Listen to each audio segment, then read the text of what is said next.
on your APs, looking like Weez. Haven't seen. Man, what's up? Welcome back to another edition of the 1 a.m. podcast. You guys heard our theme song at the BET Awards on Sunday, man? Or on Monday? Yo, it's crazy. That's the first BET Awards I didn't watch in a long time, and I heard that it was like actually great. Yeah, everybody was like, this is the best BET Awards in years. Yeah, I ain't gonna cap you, bro. I ain't watch it, but I definitely saw the clips. Yeah, I seen the highlights.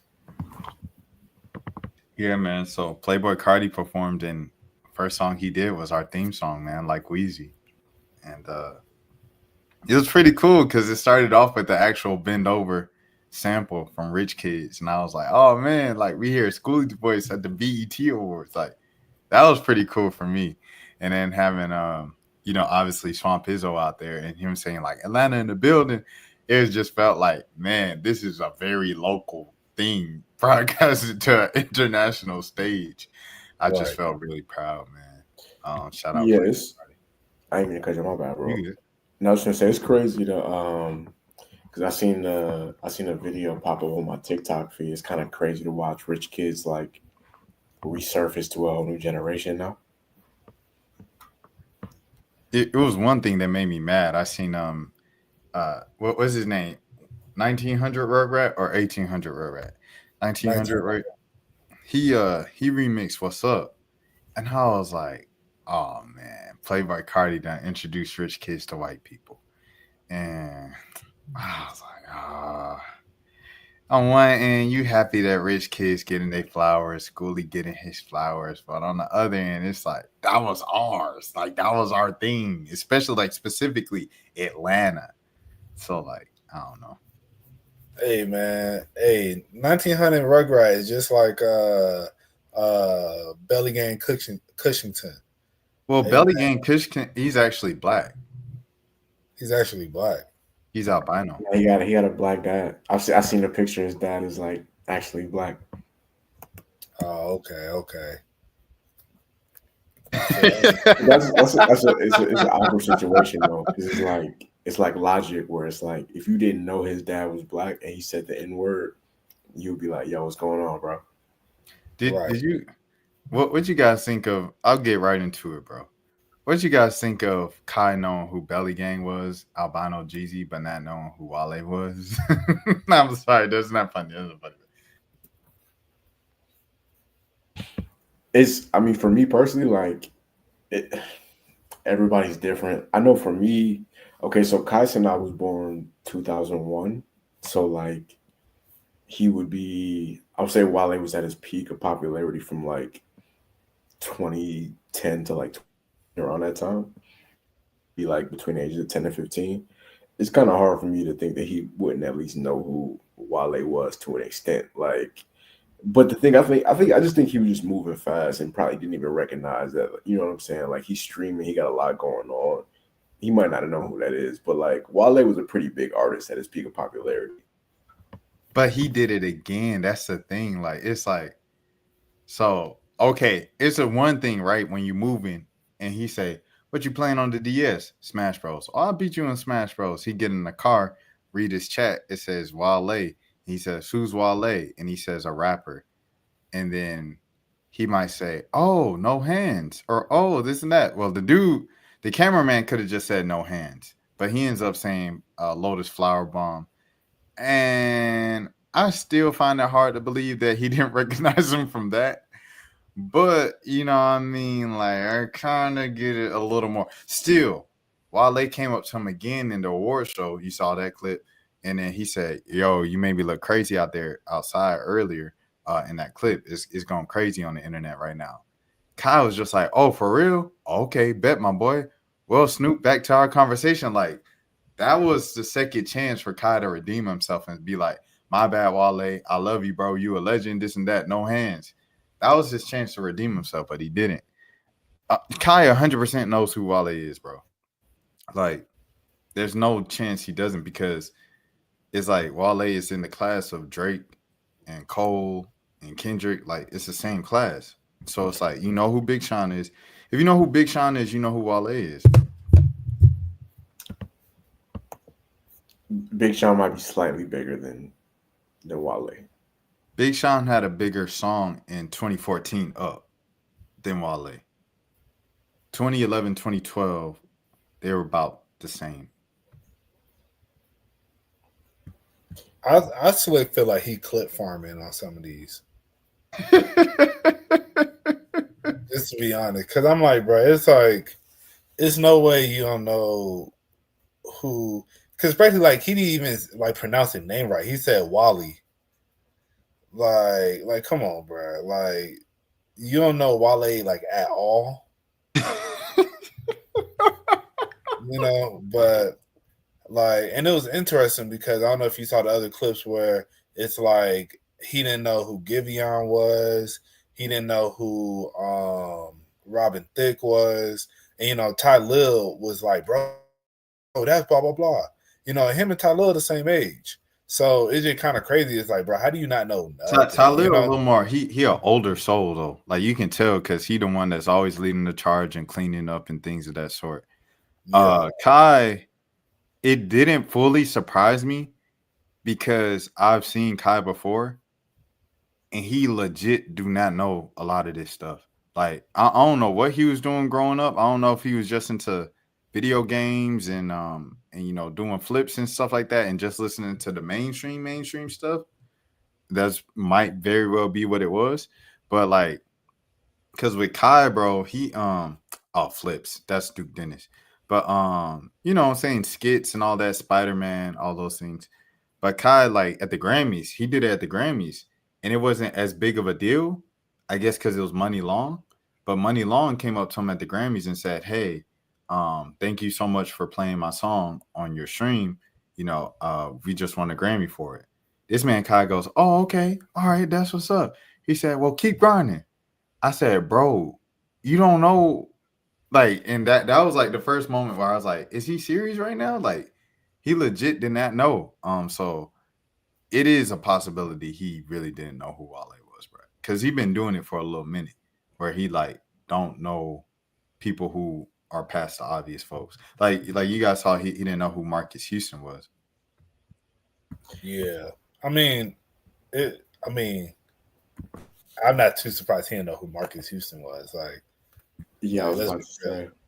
Yeah, I mean, like Marcus Houston biggest stuff was around the time that Kai was born, so that makes sense. Well, Robin Thicke, Blurred Lines, that was what, 2013, bro.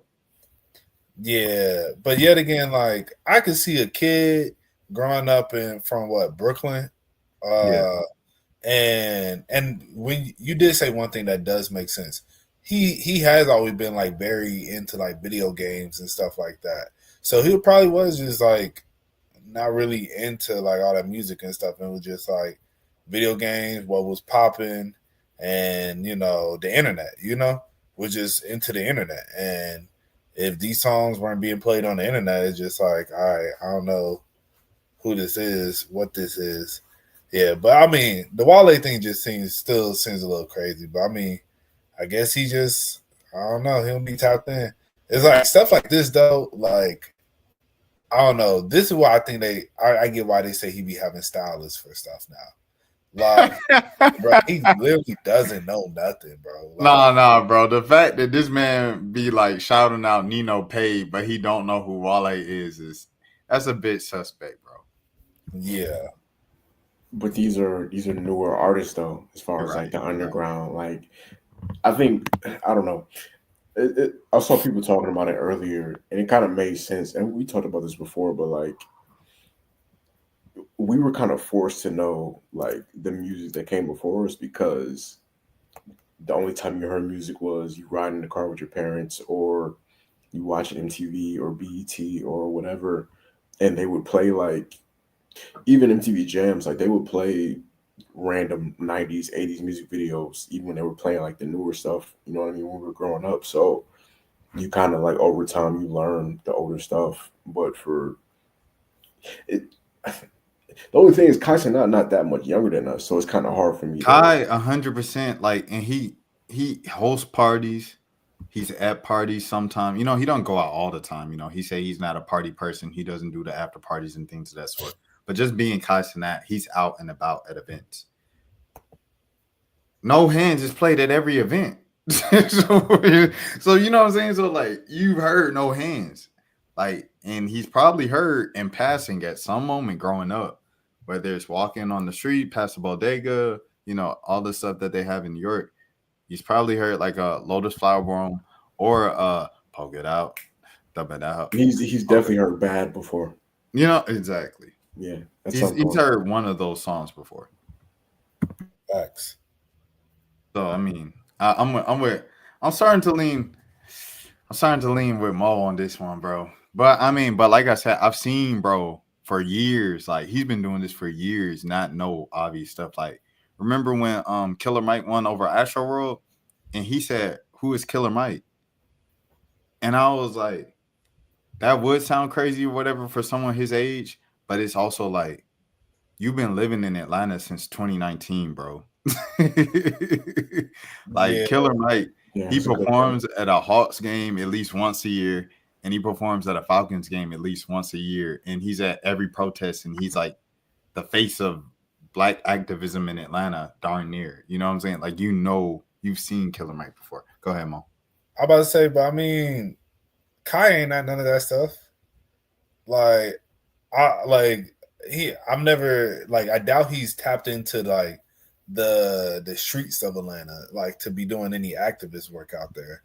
And he's not. I've never seen him at a Falcons game. I've never seen him at a Hawks game. He's been at a Hawks game. You never seen Kai Cenat at a Black Lives Matter protest? Yeah, I might have missed that one, but that's what I'm saying. Like, I get him not knowing Killer Mike. Like, Killer Mike is like, if you really tapped into Atlanta, you from Atlanta, you know. He not from Atlanta. He's still a kid from New York. He just live out here, you know. Question. Do y'all think he knows who Big Boy is? Outkast Big Boy. No, I don't. Is it crazy to say that? But I genuinely don't think he. You got to think like the last Outkast album. He was 2 years old when that came out. We were like 7, 8 years old in 2003. Like we old enough to remember that. But like if you're a few years younger than us, you have no recollection of Outkast being like mainstream artists at all. Facts. So you agree, Mo? Yeah, I think I agree. I don't think there's a good chance he probably doesn't know Big Boy. Like, he probably barely know Andre. I don't know, barely. Like if he saw Andre 3000, he'd be like, Andre 3000. No. I get where Mo coming from though, because it's like, bro, he was like, it wasn't. I put like this: if Kai Cenat was like 6, 7 years old when Wale was at his peak, I could totally get him not knowing who he is. Kai Cenat was like a teenager when Wale, you know what I'm saying? Like he was in middle school when we was teenagers. We knew who all the poppin' rappers was. Like we wasn't, and it wasn't like Wale wasn't getting radio play around that time. So that is kind of surprising that. You know, he went, but some people just not into music like that. Like all three of us we all grew up loving music and, you know what I mean, being aware of what was coming out when we were kids and teenagers and all that. Yeah, no, 100%. And Jelani, the point you made earlier, I made the point the other night, right after the BET Awards, about Glorilla winning the Gospel Award at BET this year, and how Kirk Franklin got, you know, Lifetime Achievement, and then he performed. And that counted as the gospel segment of the night. And for the past few years, the gospel segment at the BET Awards has just been Kirk Franklin. It's been like Kirk Franklin and Maverick City, or Kirk Franklin, Maverick City, Friday, and then Will Smith that one year where Will Smith performed his like redemption song. And, you know, it could get to a point where on the outside looking in, you're like, dang, like, does BET know any other gospel artists other than Kirk Franklin? And the truth of the matter is, it's like what you said back in the days of radio, you know, the younger generation, the reason why Kai and Ty Lil ran up to, you know, Kirk Franklin, ran up to him, hugged him, and jumped up and down with them. And, you know, the whole BET Awards knew Silver and Gold and Stump and Melodies from Heaven. The reason why everybody knew those songs and the reason why they're played in the club at the end of the night to kick you out and folks know them is because we had the radio. We had the radio. You sit in with your parents riding in a car. Your parents most likely playing old school R&B. In some cases, if your parents are a little younger, they might go V103 sometimes, some hip hop, and then gospel. Bro. Yeah, exactly, bro. So it's like, so you forced to listen to the hottest gospel hits, and gospel hasn't even had like a monumental kind of genre crossing hit outside of I said Lecrae and Annie Mineo. Annie Mineo had the "You Can't Stop Me," and that's like Christian hip hop. That's not even gospel. And Annie Mineo also had the song with Lecrae, "Coming In Hot," do do do do, and they put that on the pizza commercials. And then Lecrae had "Find You" with Tori Kelly. Just hold on and I'll find you. And then he had the Ty Dolla Sign joint, The Blessings, Count It Up, Count It Up, Count It Up, which they played on the radio. So those were like the last gospel songs that like pop beyond gospel. And then the last gospel song that was pure gospel that popped was "Won't He Do It" from Corinne Hawthorne. That at this point, that was like 2017. That was 8 years ago, and it's just because gospel, we just aren't forced. Kids aren't forced to listen to gospel anymore. It's the same reason why they say why R&B is in the state that it's in right now, and there's like kind of soul missing. And when singers try to go with soul, it kind of doesn't hit the mark like it used to because kids aren't growing up in the church no more.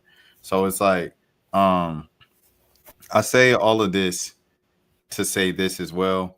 If Pastor Mike Jr. was popping and old enough to be popping 20 years ago, oh man, he'd be out of here. He'd be like how we look at Kurt Franklin, Donnie McClurkin, Fran Hammond, all of the above. But truth of the matter is, he's popping at a time where people have to choose to listen to gospel music.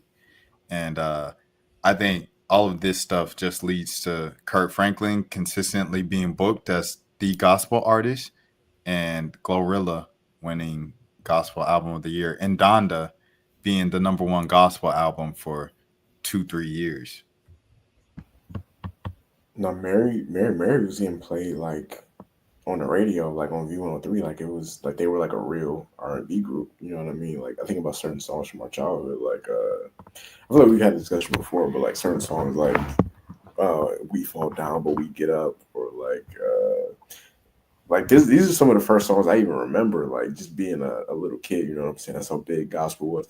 And I'm glad you brought that point up about R&B because I was gonna say that too. Like it's the same thing with R&B where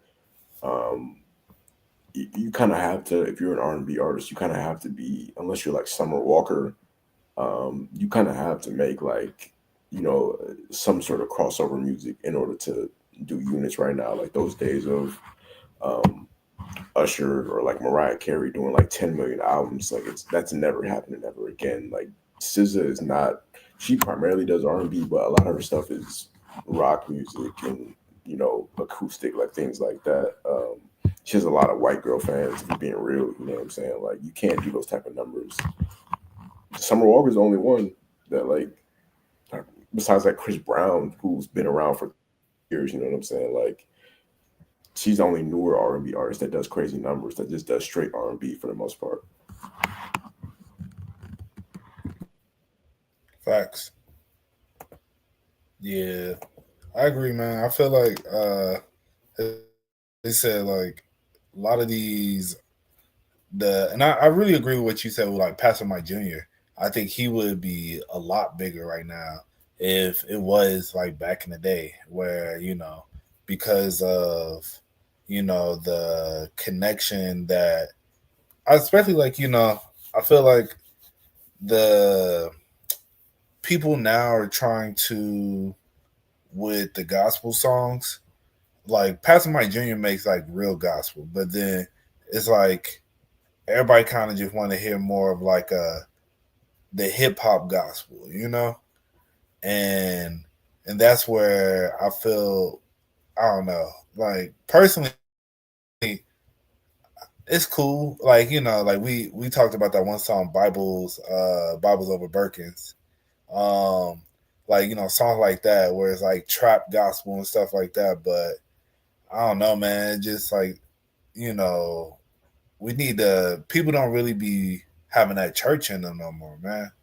Like, and I think that's why a lot of people don't want to hear like the real like uplifting, like like as I said, the Pastor Mike Juniors, the amens and stuff like that. So yeah, I don't know, man. But hey, shout out to Kurt Franklin, holding it down for us though. For the 20th year in a row, man, we come bring back like now that he's got the Lifetime Achievement Award. Like, what is your excuse for bringing him back next year to do the same songs? I don't know, Right. but yeah, man, I guess you gotta go. You gotta go. Mary has Mary ever won Lifetime Achievement? No, I don't think so at BET. So I guess next year will be Mary. It's so many people though that might like non-gospel too. The thing about the Lifetime Achievement Awards is that like there's certain obvious names that would be obvious, but you kind of have to have people who are alive and can still somewhat perform. You know what I'm Yeah. saying? Like, because if there's a long list of names who probably haven't gotten a. Because didn't Stevie Wonder just get his last night or the other day too? No. So see, here's the thing. I thought Stevie Wonder never received his Lifetime Achievement Award. He Uh-huh. apparently received it in like 2012, which I Okay, don't I even got you. remember. But Okay. it but I brought this up before when we were talking about someone just passed. This was a few months ago in a group chat, in a BJ group chat, and someone's like, "Yeah, he received it in 2012," and I was like, "Oh, I didn't even realize." So first of all, shout out to Stevie Wonder. What he did this past weekend, he just presented the icon. They did 3 icon awards. Okay, I got you. No, they actually did 4. It was Jamie Foxx. He got like the career award or something like that, and then 2 icon awards. Those went to Mariah Carey and Snoop Dogg, and then Kurt Franklin, I guess, got the gospel. Oh, the Bobby Jones Award. He got the Bobby Jones Award. So I guess that's like the gospel. That makes sense. Yeah, Yeah, I Lifetime. wouldn't be mad at Mary. I'm just thinking about how sometimes these Lifetime Achievement Awards end up like aging kind of bad because I think Diddy got his like 2 years ago. Yeah. Diddy got his in the middle of a lot of those rumors, though. Like it was already rumored. It's like Snoop Dogg receiving his this year. Like Snoop Dogg got a big thing, and I didn't even realize until the middle of his performance what just happened. And I was like, Mhm. wait, Snoop Dogg just did this a couple months ago. What happened with Snoop? Snoop, he performed at the Trump thing. Oh, I mean, No, but you got to think like that weekend in LA, this weekend in LA, Trump yeah, sent out ICE to get the Mexicans in his city, in Snoop City. This is your city. Trump, the man that you was like, I'm taking the bag for, y'all want to focus on this thing, but you don't want to focus on all the positive I've done for the community throughout the years. It just means like I started a little league football league.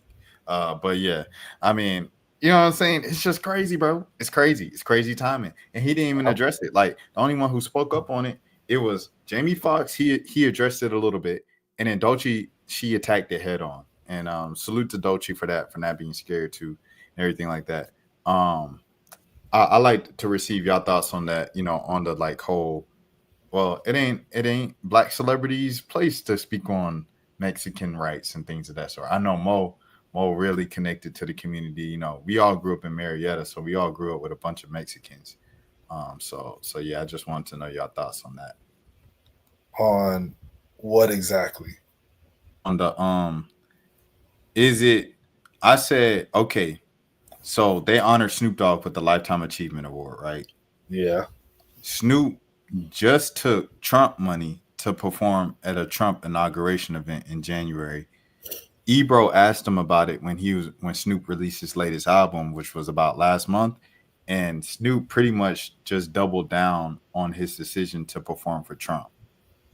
Um, so yeah, so they honored him this weekend at the BET Awards. The same weekend, Trump sent out ICE to LA, Snoop City, and arrested and detained a bunch of Mexicans and had this very nasty protest with all of it in the middle of this. So I say, do you think it's black celebrities' place to speak up for kind of the, I don't want to say injustices, but like a lot of the harsh conditions that Mexicans are facing right now? I mean, I think anybody who connected to the community can speak out about it. I mean, injustice is injustice. It's like, is it anybody in America's place to speak on free Palestine? Like none of like most of the people ain't over there. They ain't got no family over there for real. But if you see something wrong going on in the world, then I feel like it's if you have a platform, go ahead and speak about it. As far as Snoop Dogg, I mean, like I feel him. He had no clue that was finna happen, and I don't think he owes an apology. I'm gonna just be real because it's like he didn't do it thinking like he did it and got the bag. The man was already elected. It's not like he was like, I'm campaigning for the man, So that's one thing. Like and yeah, so I don't know. Like I just don't. It's like I feel him. Like yeah, I like he shouldn't. I don't know. Like a lot of people feel like morally that's not the thing he should have did, but at the same time, it's like if you don't know that he's finna cause all this disruption and all this chaos when you're doing it. Mm, he had a term before. I think I mean, he knew. yeah, I mean, you probably knew he wasn't like he ain't the best person, but it's like when he did it, he was just thinking like, I'm just doing this to get the bag for the person who was elected. It's like I'm not doing this to be like, hey y'all, like we did it, like he ain't that's not that'd be different. As I say, it'd be different if he was campaigning for him, but just to perform there, it's like I don't know. Like I'm not saying I would have done it, but I'm just saying like I I just don't see him apologizing, and it's not in the same because the way you put it, you put it like he's out there with Diddy. Like, look, I mean, Snoop just got the award. Diddy got the award. Dre presented it to him. Okay. Dre has women that's alive right now that thought that he was beating them to the point in the 90s they thought they was about to be unalive. Yeah, I guess that's a common theme for LA artists, huh? No, I'm joking. It's like there's like that's what I be thinking about ASAP Rocky crew. When I see like Yachty and all them and stuff like that, I'd be like, dang, Cardi got allegations, Ian Connor got allegations, ASAP Barry got. I was like, dang, all y'all was just beating women, huh? Like that's just what y'all put on fancy clothes, y'all took pictures for Instagram like this, and y'all beat women. That's all y'all did up there in New York, huh? And you want me to believe Lil Yachty ain't did nothing funny, and he around all them that did something funny? Yeah, all right. I mean, everybody beat their girl at least once. I'm joking. All right. Abort. That's crazy. Listen, Snoop is like he's like McDonald's or like Walmart or the only celebrity I could compare him to would be like Shaq, where there's nothing as far as endorsement deals that he won't do. You know what I'm saying? Like I don't think Snoop. If you ask Snoop like what Donald Trump's policies are and what his beliefs are, he probably couldn't tell you. I just think like Mo said, like he probably just did it for the bag. Now, but the thing is also the same. Jelani, I'm sorry, Jelani, for cutting you off again. Are you good? Trump, I mean, Snoop has talked about Trump his whole first, term. That is true. Like he's talking about specifically after everything Trump does. Oh, y'all said da da da da. And Snoop was at the Trump roast back in like I don't know what year that was, maybe 08-ish, 09. And he said, he was talking down on Trump, thinking about running for president back then. So it's like Snoop for a long time has been against Trump being the president. His entire first term, the entire election, he's been, I ain't going for Trump. I ain't going for Trump. And then right before the election, that's when his tone changed. I don't know what happened. I don't know if the check cleared, but he was at a thing, right? Snoop was at a thing, and he said, you know, they asked me what party I am. I ain't the Democratic Party. I ain't the Republican Party. I'm the gangster party. And it was a mostly white crowd, and they all started clapping or whatever. And so Mo is wild, bro. But yeah, so that's where the shift started to happen. And then he did this, and he stood on it, doubled down on, then tripled down on it. So it's like I don't know what. I think that's the reason why so many people as well are going crazy over it. For You know something I'm realizing though, because it probably really was just for the bag. Like it costs money to be rich. Like like when you watch like people hit the lottery, or you see like they'll they show like the NBA contracts or the pro athlete contracts, and you think like, okay, if I had this money, I would just buy a mansion and some cars, and I'll be good for life. Like I'm gonna just buy here and I'm gonna just live here, and I'm good for the rest of my life. And then you start realizing like, okay, you got to pay the bills. Your bills are gonna be way higher than normal people. You got to pay for landscaping. You got to pay for those cars have to be driven. You can't just have those cars sit here. You got to pay for like you got to pay for property taxes. You got to pay for income taxes. Like all that stuff adds up. And he lives in California, so it's like if they came with the right bag, if it was like a 7-figure deal or something like that, it's kind of hard to just be like, I'm gonna turn down 7 figures so people on Twitter and Instagram not mad at me. You know what I'm saying? Like at the end of the day, when you Snoop or somebody like that, or like it's even Wayne. Like Wayne, you remember Wayne was after he got pardoned, he was posted up with Trump, and like he got some backlash for that too a few years ago. You know what I'm saying? But it's like you gotta do what you gotta do to take care of yourself sometimes. Wayne also said Black Lives Matter to my chick. Get out of my face with that, man.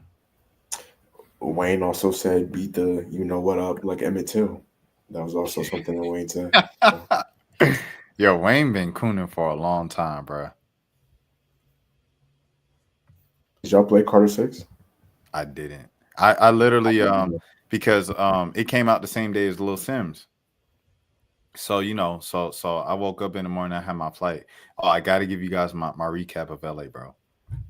And break it down from the get-go, because it was Mo's idea too.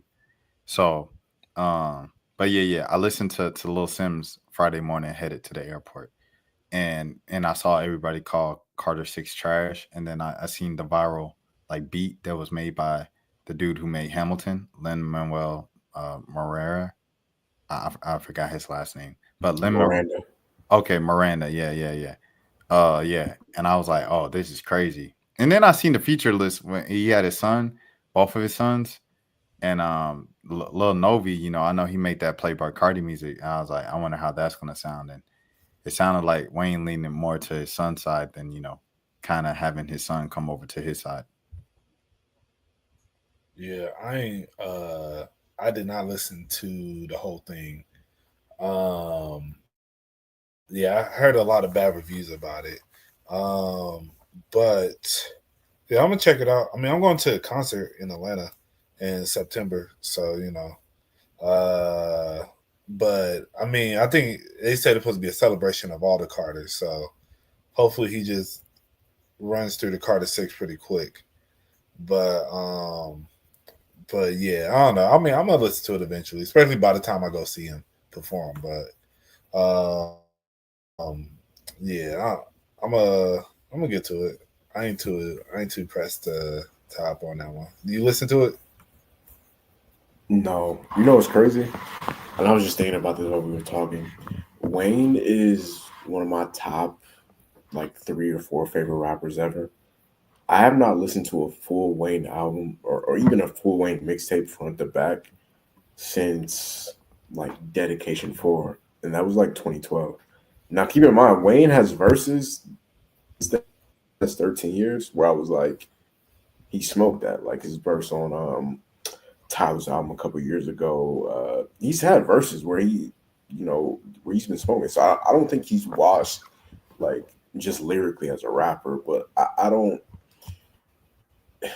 Wayne isn't talking about enough real stuff in his life and I know he's been through a lot of real stuff in real life, but he doesn't talk about that in his music that often. Like a lot of it is still punchline bars and stuff like that. I don't really want to hear that from Wayne for a full album. Like the verses, what was the song he did with like NLE Chopper last year or something like that? He smoked, like he can still rap. It's just I can't really see myself sitting there listening to a full like 15 to 20 song Wayne project at this point. I like the Flage joint. I think I heard like a snippet of that verse. Like I said, he can still rap. Like every time I hear him on somebody else's song, I'm never like, yo, turn that Wayne verse off. Like on Sticky. I was about to say Sticky. You didn't like his verse on Sticky? But I mean, it's a fun song though, so I guess Yeah, that wasn't his job to be. I feel like he served his purpose.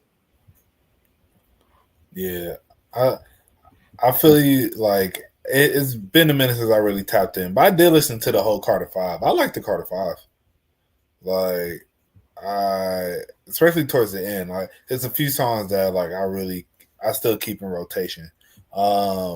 But yeah, definitely I'm gonna go back and listen to the Carter 6 because I feel like sometimes people do be hyping it up as something being trash. But I will say the snippet of one song that I heard, the elephants in the room or whatever, that sounded trash. I'm not even gonna hold you. So that definitely did not give me excitement to go check it out. But I'm gonna listen to it. I'm gonna tap in, my boy. Me personally, y'all know, at least Mo does. I just never been a Wayne guy from the. You told me this before in high school. Yeah, so see, Jelani remembers. So he was there in real time when Wayne was like kind of at the end of his run from 08 to he was locked up the couple years in between us and high school. Then he got out and he was just on everything 2012, 2013. Like he was literally on every song. It was on the radio. It'd be I'm on that good cushion is like Lil Wayne. And then there would be the Emmett Till was that the karate chop. He was on that, and then he'd be on Bands and Make a Dance, and then like Wayne was on every song on the radio. He got that $1 million. Yeah.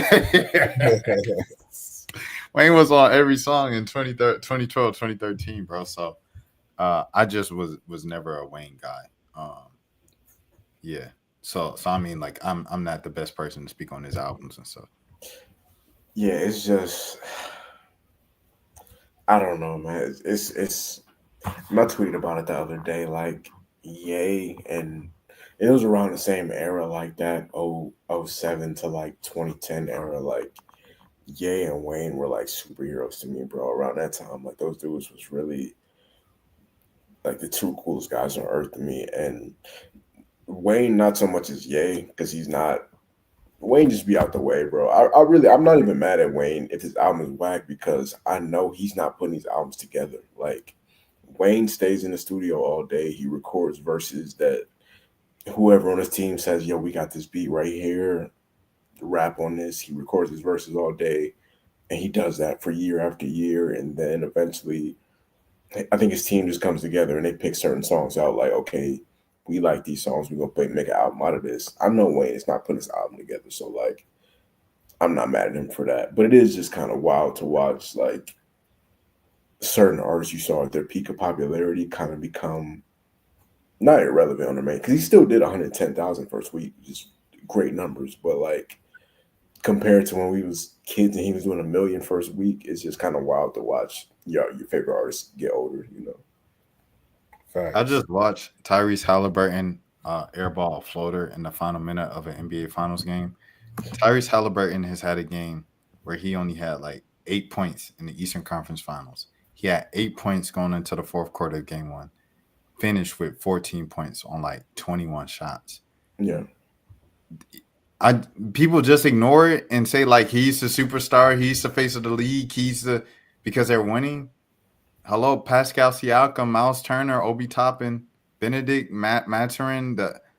Hello, but Halliburton's getting all the credit. And I don't know. I just think if it was anybody else, then people wouldn't be so gracious with it. Especially like remember when LeBron had 8 points in the NBA Finals one game? Like they never let him live that down. they still bring it up. I still bring it up when you talk about greatest, all time profiles. So it's just crazy how like Halliburton gets away with that. I mean, because he hits the big shots when they need it, though. It's like in that game one where he only had like 14 points, like he hit the biggest shot of the entire game, So it's like it's stuff like that where it's like, all right, you may not be there at all time, but you're there when they need you, and that's Robert like, Horry. yeah, like, But people aren't like Robert Horry is really that, bro. But he's not like, let's not act like Halliburton don't be hooping though. Like, yeah, he's had some games where it's been like low, but it's like he be hooping though. So like, it's not like he's putting up just duds. Like he's still, you could talk about, in the Eastern Conference Finals, he had a game where he put up 8, but he also put up like a 30 ball with a triple double. So like, It's just like Trae Young. Trae Young would never get away with half the stuff that Halliburton gets away with. I mean, because Trae Young wouldn't be hitting these shots. There's only a few players in NBA history that you could say were the best player to take the team to the finals. Like even if they lose, that is something impressive on your resume to say that you were the best player on the team that went to the finals. AI. That's what I'm saying. But it's only a few of those guys. Like it ain't, because up until this decade, it would only be like a few teams per decade that would go to the finals. Now we get like different teams every year, but like when you look at the guys, when you say, okay, this was the team that went to the finals and this was the best player, the vast majority of the time it's a Hall of Famer. I'm not saying Tyreek's gonna be a Hall of Famer, but he on a short list. Tyreek's probably gonna be if they win this year because they're about to go 2-1. If they win this year, he'll be an all-star, probably a multi-time all-star by the time he retires. An Olympic champion, gold medalist, probably gonna get another one in LA, and an NBA champion. Like that's good enough to make. Oh yeah, if he win this year, he's a Hall of Famer for sure. Yeah, so he's gonna be a Hall of Famer. It's just I don't know. I'm just saying, like in terms of like the way that we talk about today's players, specifically, like in the conversation of, you could say, who would I put? Oh yeah. In the conversation of Cade Cunningham, LaMelo Ball, Trae Young, Jalen Brunson, Halliburton, and who would you put at 6? I don't know, but it's like a top 6, like just great Eastern Conference point guards right now. And the fact that a lot of people would just kind of automatically place Halliburton at 1 is kind of crazy to me. I don't think he's just no hesitation. He's number 1 on that list. Yeah, I mean, I don't think he's no hesitation, but he definitely leading the pack. Like he plays winning basketball. Like that's the other thing. It's like realistically, Trae Young don't be playing winning basketball. Like if you bring up the comparison of those two, it's like Trae Young, like they had that one lucky run, and I'm a Hawks fan, but I've been saying this for years. Like I don't feel Trae Young can be the star player of a championship team. I don't think he plays the way the way somebody who is a star player of a championship team needs to play. Like just realistically on that last shot, or some of these last shots that Halliburton is taking, it's I could see Trae. It just wouldn't go as well because he would have pulled up from some crazy distance trying to like hit the shot because that's what he has to do because of his size. And that's always been the thing is like because of his size, he is more. It's not as I don't know. He's more of a liability not on defense, not only on defense. Halliburton's a liability on defense. I'll give you that too. But it's just like I would personally take somebody who could go give me a triple double than somebody who finna go like 8 for 25 from the field and and like, yeah, you give me like 10 assists, but only like a rebound or two, It's like, yeah. So that's why I say like Halliburton, like he plays winning basketball, and it's like this isn't the first time that he's displayed that because he's also done it in the last year when he was able to get them to the Eastern Conference Finals, and then with them winning in the what is that cup in the middle of the season? The in-season NBA tournament. Cup. Yeah, like he's done did it there too. So that's why I say like, They lost. I mean they lost this year. They didn't lose last year, They but lost this year to the Lakers. oh, they did lose last year. Okay, but yeah, they got close. The Hawks got close. Yeah, I mean, but that's the only thing that they got closer. Right. I mean, I was just be real, but like that's why I feel you, bro. But at the same time, I think like I don't know. I mean, and I've said this multiple times. I'm just not the biggest Trae Young fan. I think we had somebody else. Like if we had Halliburton on our team, I think the Hawks would be a better team. I'll just be honest. I don't think Trae Young will be leading this Pacers team to the finals. 100% he would. He would not. Trae Young's never had a teammate as good as Pascal Siakam.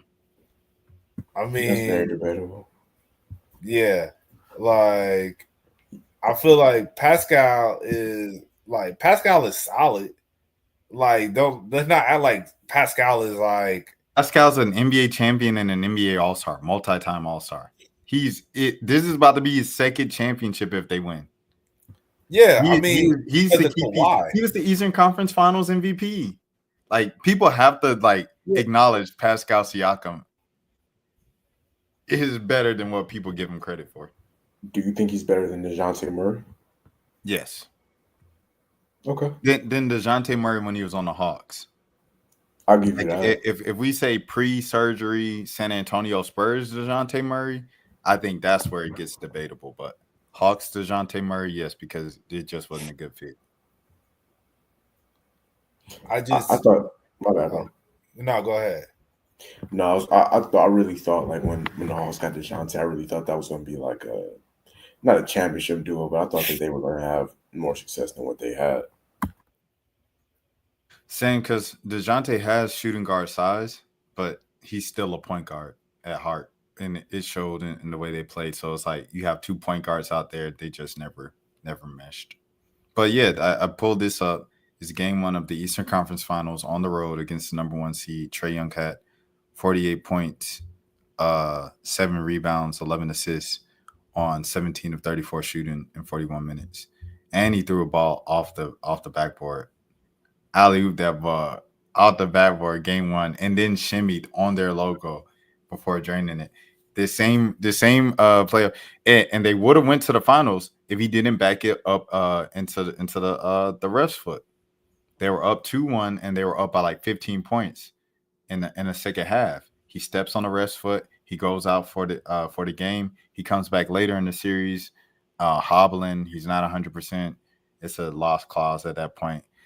Milwaukee comes back and wins 4-2. So, I mean, they would have went to the finals that year. And who knows what would have happened against Phoenix. Didn't Giannis get hurt that series? He did, but Giannis came back too. Giannis and Trae both came back. Yeah, but I mean, so who knows if they both were fully healthy? I mean, but who did the Hawks have that was, once again, comparable to Chris Middleton? Like, you know what I'm saying? Like, we got a solid squad. What do you mean? Like, look at that team. Like Clint Capella, come on, bro. Clint Capella, John Collins, Bogey, those are decent players. Lou Williams, decent players, but like Chris Middleton was an all-star, bro. Like, he's a multi-time all-star. Trae's never had an all-star on his team as a teammate.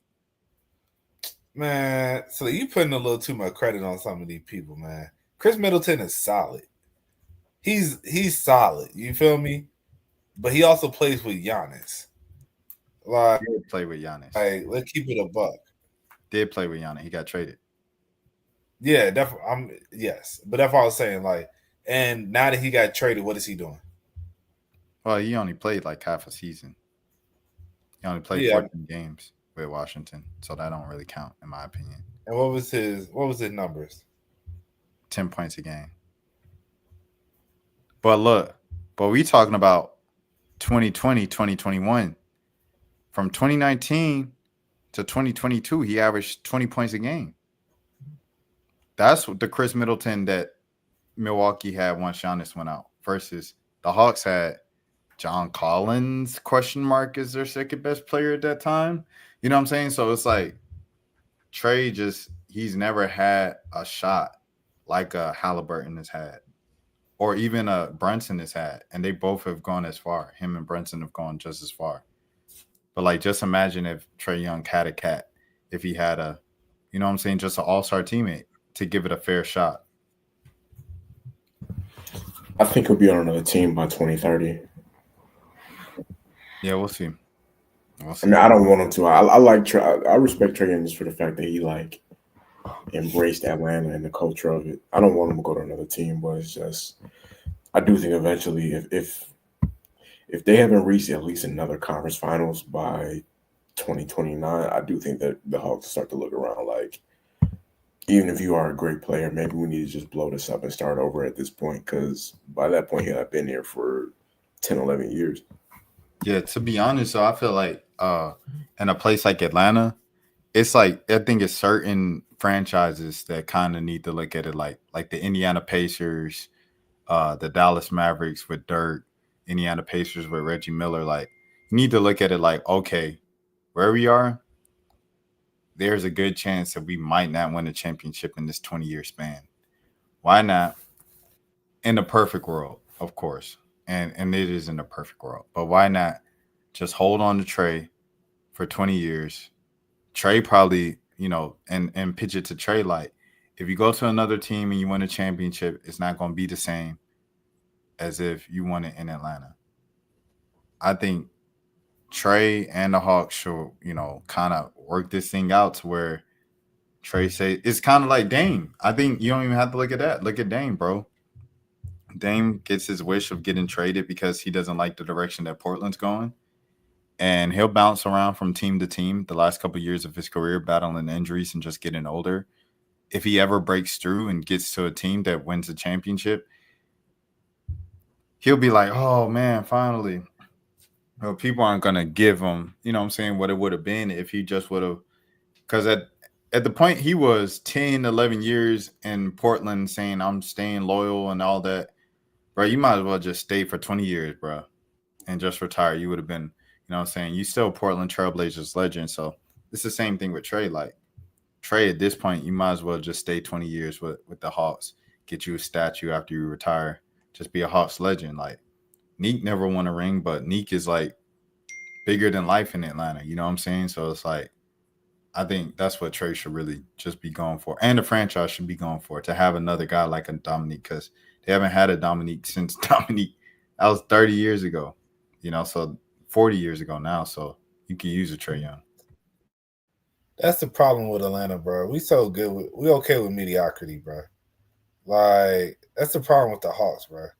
Like, but I'm saying every team, Trey, my bad. Mo, I'm be talking about Trey.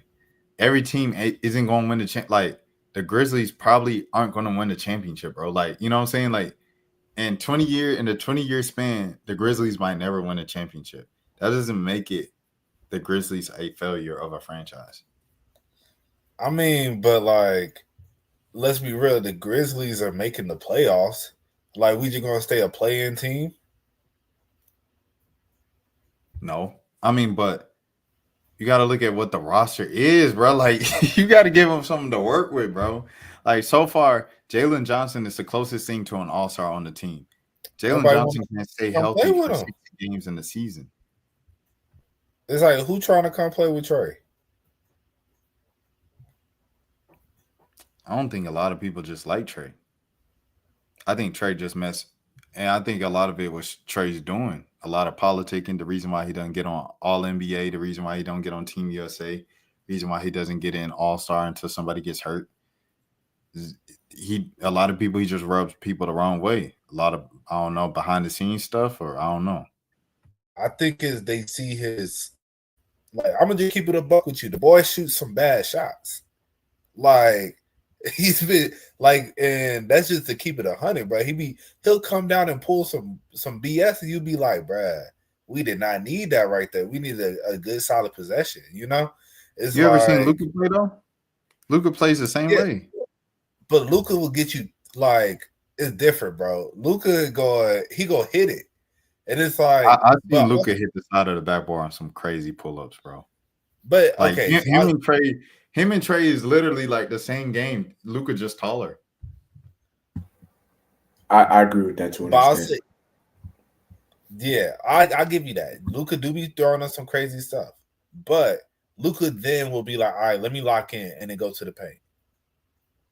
And it's like Trey be having his moments. Like Trey can get buckets. Like I'm not gonna say like he's not a bad player by no means, but it's just like it's too many times where I don't know. It's like he doesn't.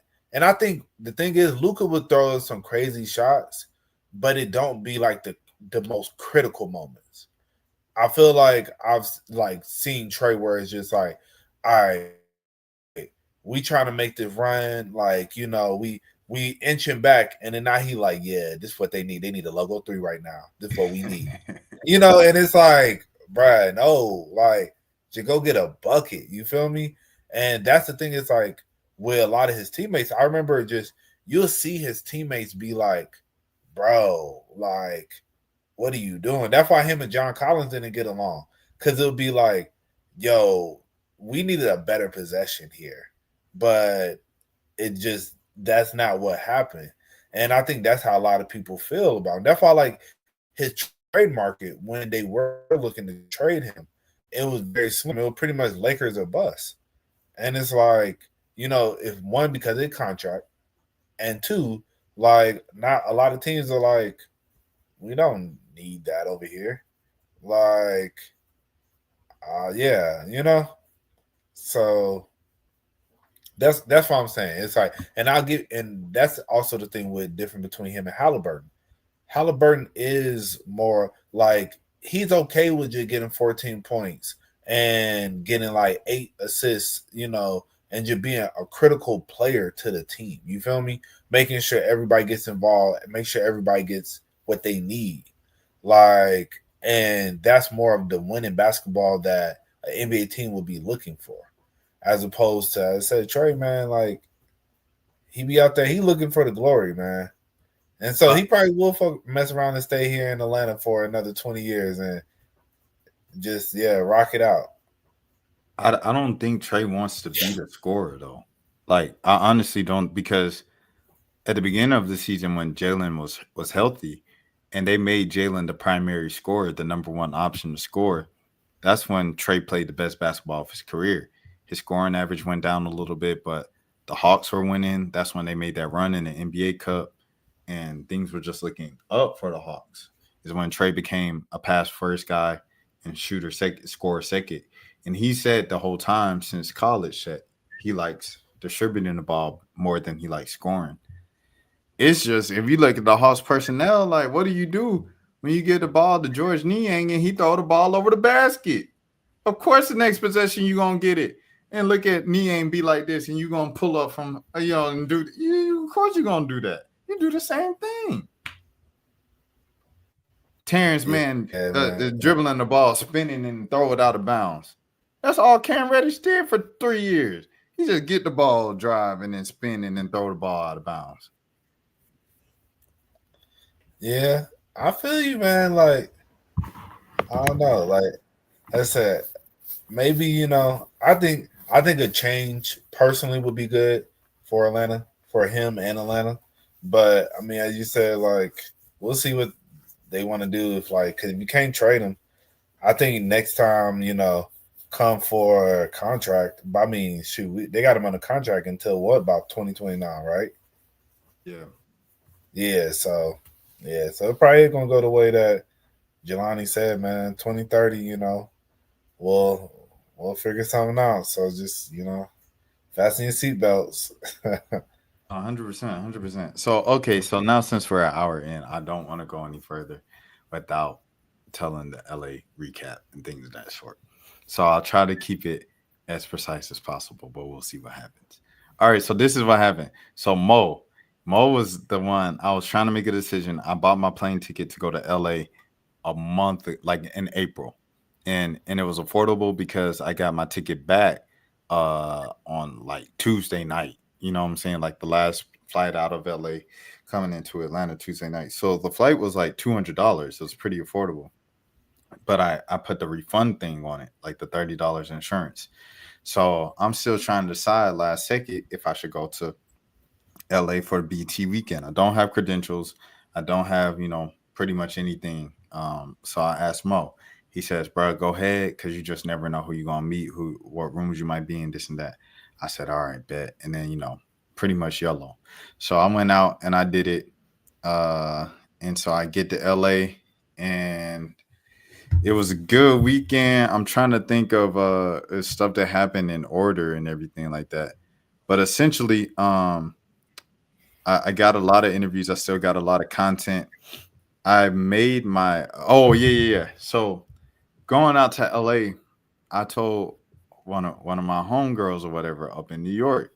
I say, yo, I'm going to the BET Awards, this and that, because I know she was thinking about doing it, going, but she just wasn't sure, and she also didn't have a place to stay and everything with the money. So I was just like, yo, I'm going out to LA if you're trying to go out to LA for BET. She said, you know what, I'm go. And then she's like, but can I stay with you? I said, yeah, of course. So I let her stay out. Now I know when I say this shuts down any possibility of me because I know how I am on the road. I'm always gonna meet somebody. So I'm like, this shuts down the possibility of me anything. But I'm like, okay. At the same time, maybe that's a good thing for me because I'm on my own, new journey and things of that sort that I've been on for a few months now.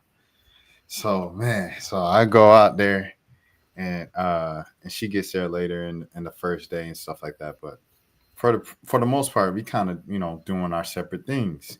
She doing her thing at the convention center. I'm doing my events and going to celebrity basketball game. She ends up going to the Smurfs booth and spends a lot of time over that. So we doing two different things. Everything going well. And my time going to the celebrity basketball game, I got a VIP pass. I bought that because of Mo. Mo said, I think you should get it so you lock your space in for the celebrity game. So I'm waiting because they don't have our VIP passes to like go into the game and stuff like that. So I'm waiting. It's like a group of 3 or 4 of us, but it's only one other dude. So I'm talking to that dude and we become cool. Like we just walk into the game together. We become cool the rest of the week. So I'm cool with bro. And so then I come up next day to check in for the pre-show. This is probably Sunday. The pre-show for BET Awards, they filmed it on 2 separate days. And they did it this year because since the BET Awards went into Monday night instead of a Sunday night, they filmed the award show, the pre-show on 2 separate days. And they pretty much did nothing but performances on Saturday. They taped them and then clipped it up and then edited into the show on Sunday. So all the performances they had a bunch of performances weren't live on Sunday. Like, I guess they thought that was too risky or whatever. So I'm going in, and once again, me and old girl from New York, we on 2 separate things. She signed up to volunteer at the Smurfs booth, and they were going to pay her for a day and things of that sort. So she can't come with me to the pre-show. So I'm like, okay, I'm going to invite my boy that I just met at the celebrity game yesterday. So I invite him out. So now I walk into the convention center. I don't see where to check in. I look, I'm like, bro, hey, come on, bro. We got to check in for this thing because they said get there early.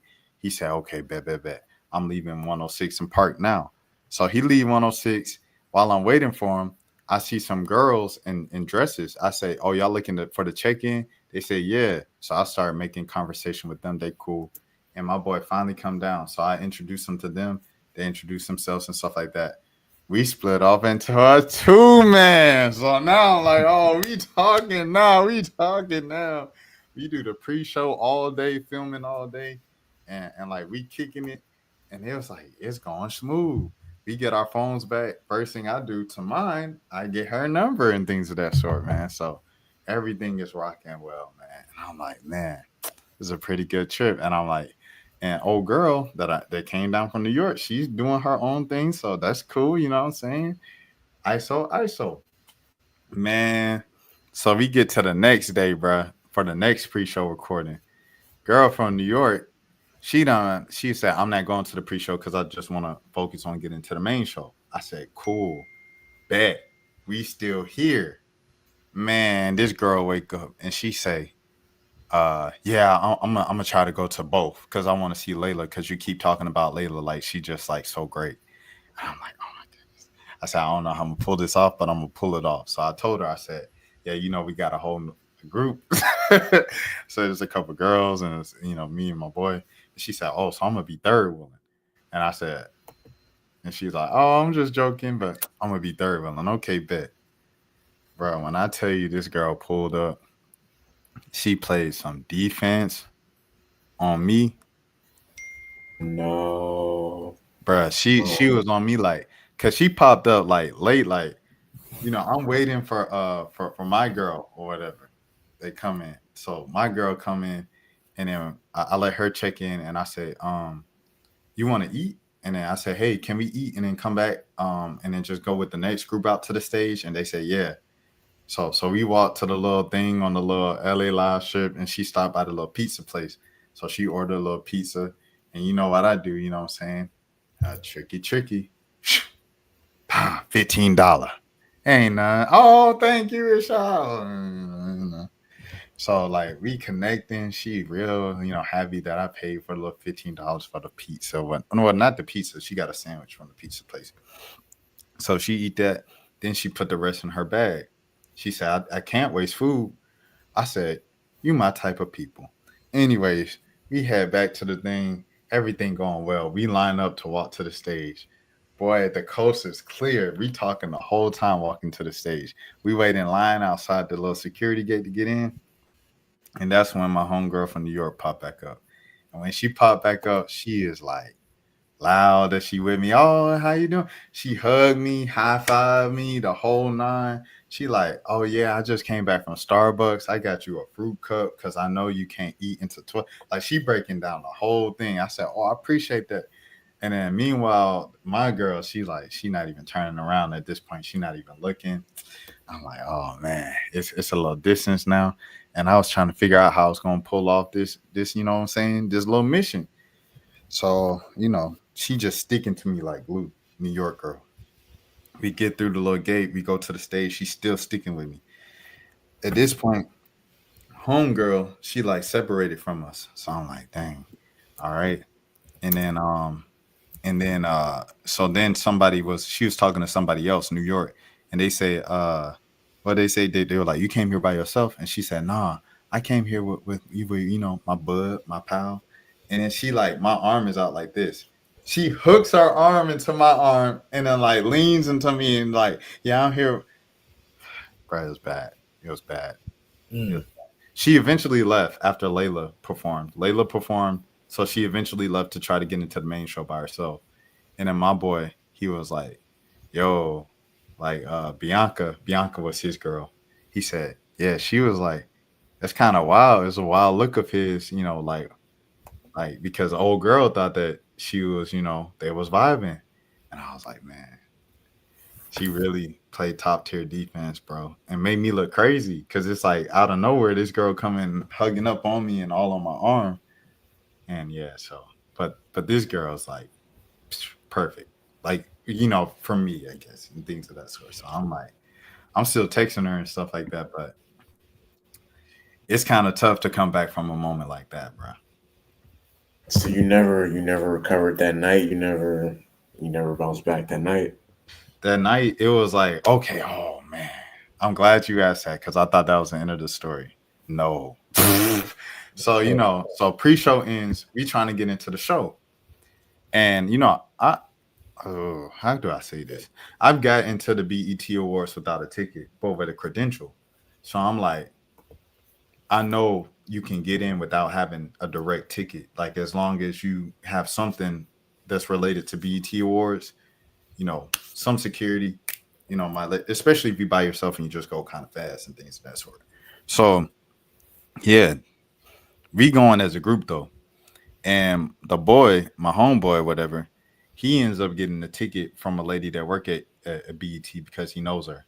and she sent a screenshot of one, so he got in, but the rest of us couldn't get in.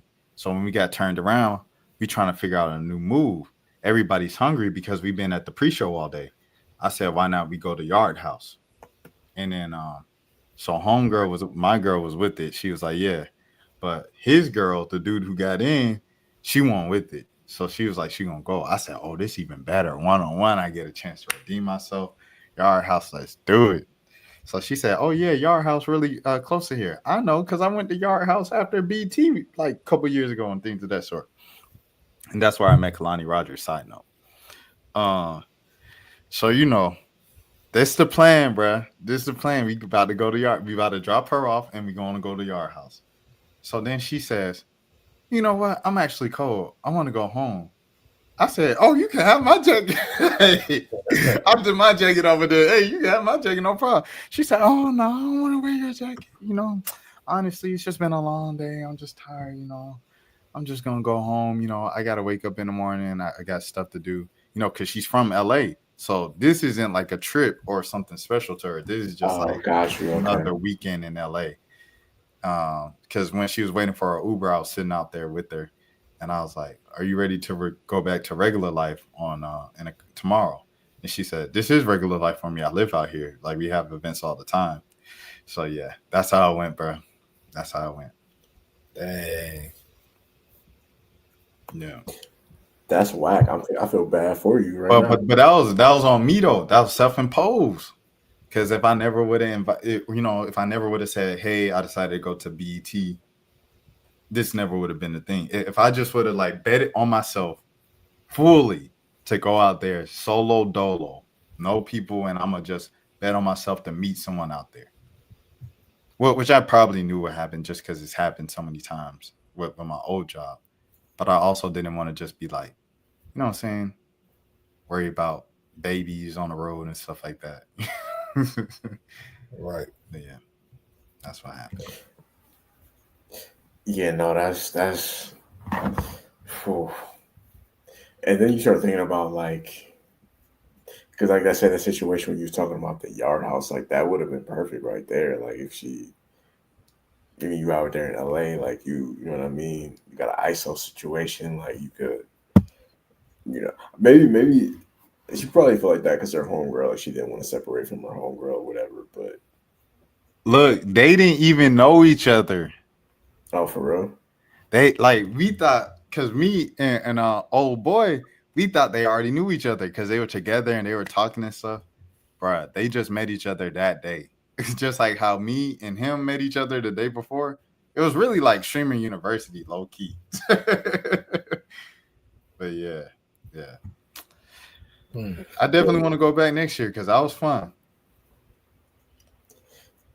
Yeah, no, it's always funny when you go out with like a group and you end up like in an unexpected two-man. I had that happen to me a few weeks ago. Like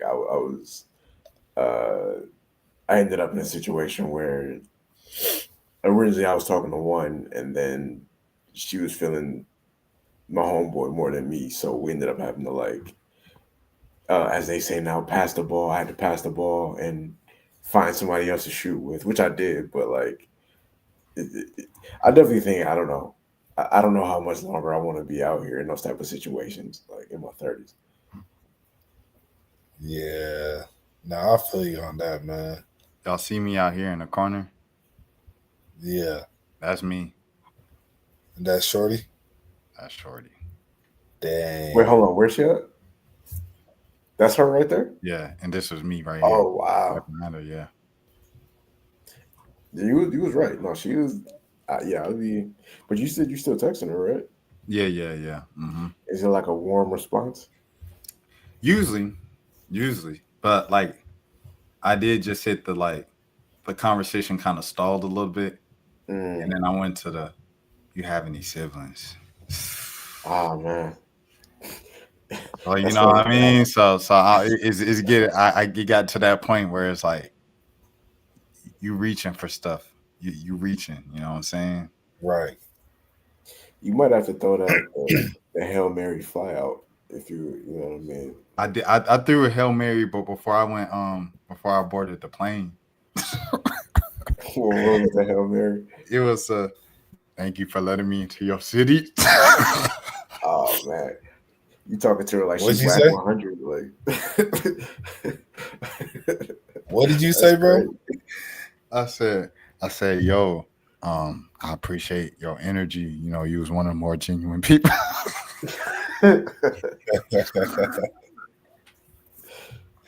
I said, thank you for sharing your community with us, you know, just for a few hours. You know what I'm saying? Oh Like, wow. if you ever need anything, you know where to hit me. Crazy. Let me know if you in the A or if you in the NOLA. Right. Yeah. So yeah. You might have to just offer the plane ticket. You might have to just be like, She said she ain't trying to go to NOLA. Cause she grew up watching Louisiana Cops, so she got PTSD. Louisiana, Oh, what? Louisiana Cops. Is that like a, oh, was there a, it's like the TV show Cops, like they had like a New Orleans version or something like that? I guess so. I never heard of it, but I haven't either. I don't be watching TV. Oh yeah, Cajun Justice. Hold on, I just found it. Cajun Justice, that's great. I've never heard of that before. Yeah, I never yeah. heard it. Yeah. Hey yo, but yeah, she was like, yeah, if I'm ever kidnapped and dropped off in Louisiana, I'll let you know. Cool. Now, I had a situation recently since we talking about crazy. Like, I feel like I talked about this last episode. Or I had the girl that I was like during the pandemic that I was whatever. Yeah. Um, yeah, like we reconciled, and then we we were supposed to link. And I just talked about this last episode. I'm getting PTSD just from talking about this now. So we're gonna move on to the next topic because that just triggered the fact that I even brought that back up again. Lets me know that we don't need to be talking about this, right? Because we didn't talk about this. One song that I saw live that's like been stuck in my head ever since I saw it live. Boss Man D-Lo, bro. The I get money, I'm a fat, give me more chicken. That one is just stuck in my. I don't know why. Like I like that song now. You guys ever go to a show and it's like a song that you kind of liked or whatever, but you see it live and now you just all of a sudden like love it. Yeah. What's that song?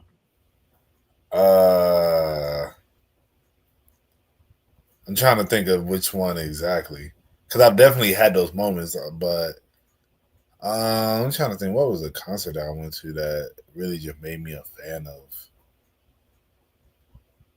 Give me a second. I got Jelani if you got one. I'm trying to think of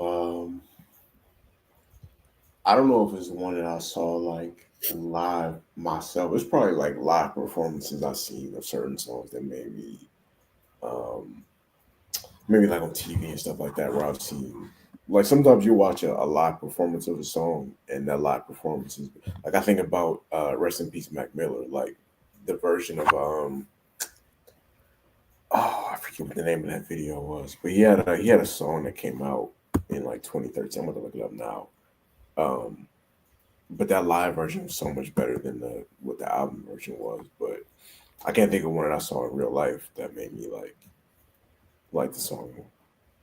Mr. He Ain't Ish from Tony Snow.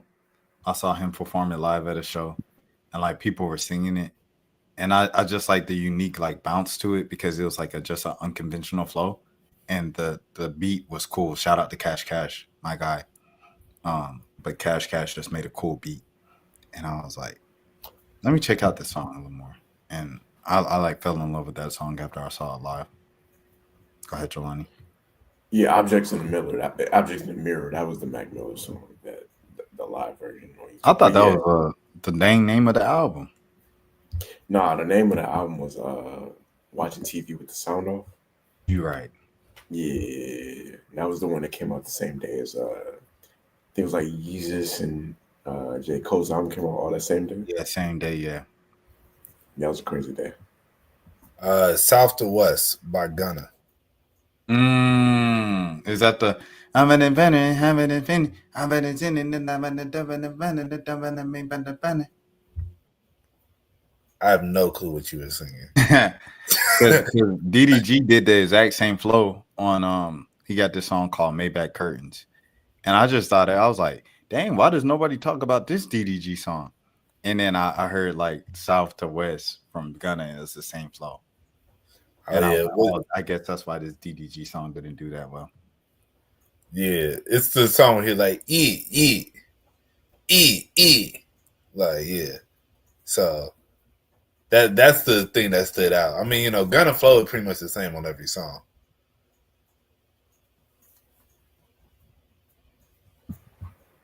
Do y'all think? What was you about to say? What's up? Oh, do you think? So I've been thinking about this recently. Do you think Gunna is a bigger artist at this point than Thug is? I think more people like Gunna's new music than Thug's new music. I think so too. I've been kind of feeling like the last few months, like people are kind of starting to turn on. It's kind of weird, but like I feel like people are starting to turn on Thug a little bit. Ain't nothing funny when you got a bread. Yeah, that's the song I was thinking about. Mm-hmm.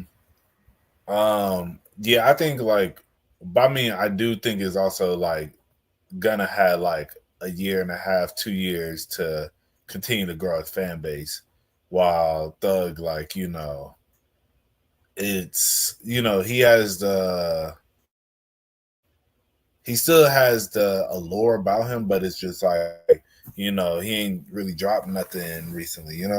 I think, yeah. So I think like right now, yeah, Gunna is probably definitely bigger than Thug at this current moment. And I mean, I have to see where Thug goes with his next. But I think one thing that always made Thug so big was his connections as well, because he'll end up on a freaking Camila Cabello song, a Post Malone song, and so those features or like a Kanye album, those features elevated him because of how versatile he was. So, and that's the thing people always appreciated with Thug, because it's like you never know what you're gonna get with him. Gunna, I think he is like that, as I said, definitely bigger right now. But as I said, I think as Thug starts to really get back out again, I can see him kind of taking that spot back. But we'll just have to kind of see. Yeah, I think Thug just needs he just needs that, and he might not catch it, but I just feel like he needs that one song that one song to just take the, like he had when So Much Fun came out, the song Hot with Gunna. Like he just needs that one single to really reestablish himself back, because I feel like they thought it was gonna be that song with Lil Baby and Gunna or whatever. Not Lil Baby with Gunna. The song with Future that he did. I forget what it was called, but They're trying to force it, Dumb and Dumber. He was talking about Money on Money. Well, he ain't talking about the spider back. It feel like I never let the black chirp beat right. That one. No, that was dope too. The one with him and Future. Yeah, Money on Money. Yeah, that was supposed to be like the big. My bad, right? No, I was just singing the song. Yeah, that was supposed to be like the big single or whatever, but it didn't really. I don't feel like it connected the way they thought it was going to connect. Terra. Yeah, I mean, I think it's still a good song. I think he just, like I said, a follow up of, but also at the same time, he can make the same content as well, So that is also going to like hinder him a little bit. So it's interesting to see where he's able to go with that, because go ahead. Well, I was just saying, yeah, just not being able to make the same content that has kind of got him, to this point is going to be a little tough. Best Friend doesn't discuss gang violence or anything like that. Yeah, I mean, he has songs that's outside of that, but a lot of his stuff is about gang violence, Yeah. Like, just, had to wear the dress because they had the stick in, Like, I'm trying to think of Thug's biggest. Let's go to Thug's biggest songs and see like how much like just outright like you know what I'm I saying mean, referred the to. biggest songs is one thing, but I'm saying what got him connected to where people have this cult following, where he Okay, had yeah, a yeah. cult following, you know? I agree with that, yeah. Yeah, you know. So that's why, and that's why I was saying, I was like, I feel like, because if you really think about his biggest songs, yeah, as I said, Havana, Goodbyes, the exact songs that I just mentioned, you know? What's Goodbyes? That's the song with Post Malone. Oh, okay. That's I'm why I no didn't good know. at goodbyes. Um, I like the song. I ain't gonna lie, but you know, that's why I feel like songs like that has always allowed him his versatility on a lot of the different stuff. Yeah, you got pick up the phone, and you know all those songs are good. Those like keep him mainstream, but it's like his core fan base, like you know, it's they you know it come from a different place, you know. I thought lifestyle would be. I definitely thought lifestyle was like top five for sure. I'm surprised that it's as low as it is. Knock it out Where is was it? It's like 16 17. or Oh, 17. 17. Minnesota's 54. Dang, mixtape is up here. Yeah, Thug. I mean, we talked about this before. Thug has always been one of those artists who Is Danny is Glover up cultural. here? Say it again. Is Danny Glover up here? Yeah. Yeah, 407? Yeah, that's you gotta think those songs weren't that big. Like those, that was like cultural. But that's what I'm saying though. It's like these are the songs that made him. Like, I mean, that's not Danny Glover is not really as much about gang violence, but not even with a lot of his songs. It's like he threw in a lot of just random stuff like about YSL, about his gang, about slime, you know, and stuff like that, where it'll just be in the midst of it all. But it's like having to refocus that energy to like where I can't say none of that. It's like I know that definitely has to be a new area that he's having to maneuver. Yeah, the autograph song from Rich Kids is even up here. You say it's up. I mean, It's that's like more local. yeah, Time for autograph. Yeah. right. Yeah, but Thug. I mean, like, kind of to the point that Mo was saying. Like, Thug is always like Barter Six only did like 17,000 first week. Like, Thug is. I think his highest first week probably for an album was So Much Fun. I think they might have did like 100 something thousand maybe, but that's the only album he has that was really like that did like really big numbers like that. Like Beautiful Thugger Girls and all those other albums, the mixtapes, the I'm Up, and like they all had hits and Slime Season and all that. They all have hits, but like he's never really done just crazy numbers from a sales standpoint. Gunna Yeah, DS4 on the other hand went did crazy numbers when he came up. you know, and that also goes into I think Thug, like he's talked about this before. He likes to just make music, just to make music. You know, it's like I don't. He doesn't. He never really cared about like it being commercial success. It's like if you rock with the song, he's just gonna hop on it, and he want to make music with somebody, he's just gonna do it. And I think Gunna has aimed more of his career to be more commercially successful. Like he wants his songs to be like I think he aimed for that, and I think I that's mean, just the difference. Gunna had to pivot though. Just You like how say Thug had to pivot, Gunna had to pivot too. I mean, how did he pivot? Gunna, he kind of rapped about guns and like like you know he made you know kind of like um gun kind of killing metaphors every now and again. Excuse me. It wouldn't necessarily be like gang stuff, but it would be some you know what I'm saying metaphors. But he never rapped about gang stuff for real. Not that much, but I mean, hot. The song "Hot" in itself is kind of like a He double did a entendre. little bit. He was never like a super. My bad, you control for sure. No, I was done. I'm not saying nothing. No, so he definitely would like let you know that he was affiliated with certain, you know, what I mean, or what he was affiliated with. But like, he was never like Thug, where Thug was. Thug got songs talking like real, like Yeah. grimy street. You know what I'm saying? Like he was never that type of rapper where he was just murder, murder, kill, kill. You know what I'm saying? Hey, like this is gonna sound crazy. Super pause like ahead of time. Like I do feel like gonna get in the shape that he got in when he was in jail. Like he had women fans before that, but I definitely feel like that expanded his women fan base a lot more than what it was before. Bro, I swear, dog, I swear to God, it sounds crazy. I swear to God, like I saw when he came home, I definitely saw a lot more women like messing with Gunna than before he went in. Yeah, that's a fact. Yeah, the women love Gunna. I ain't gonna hold you.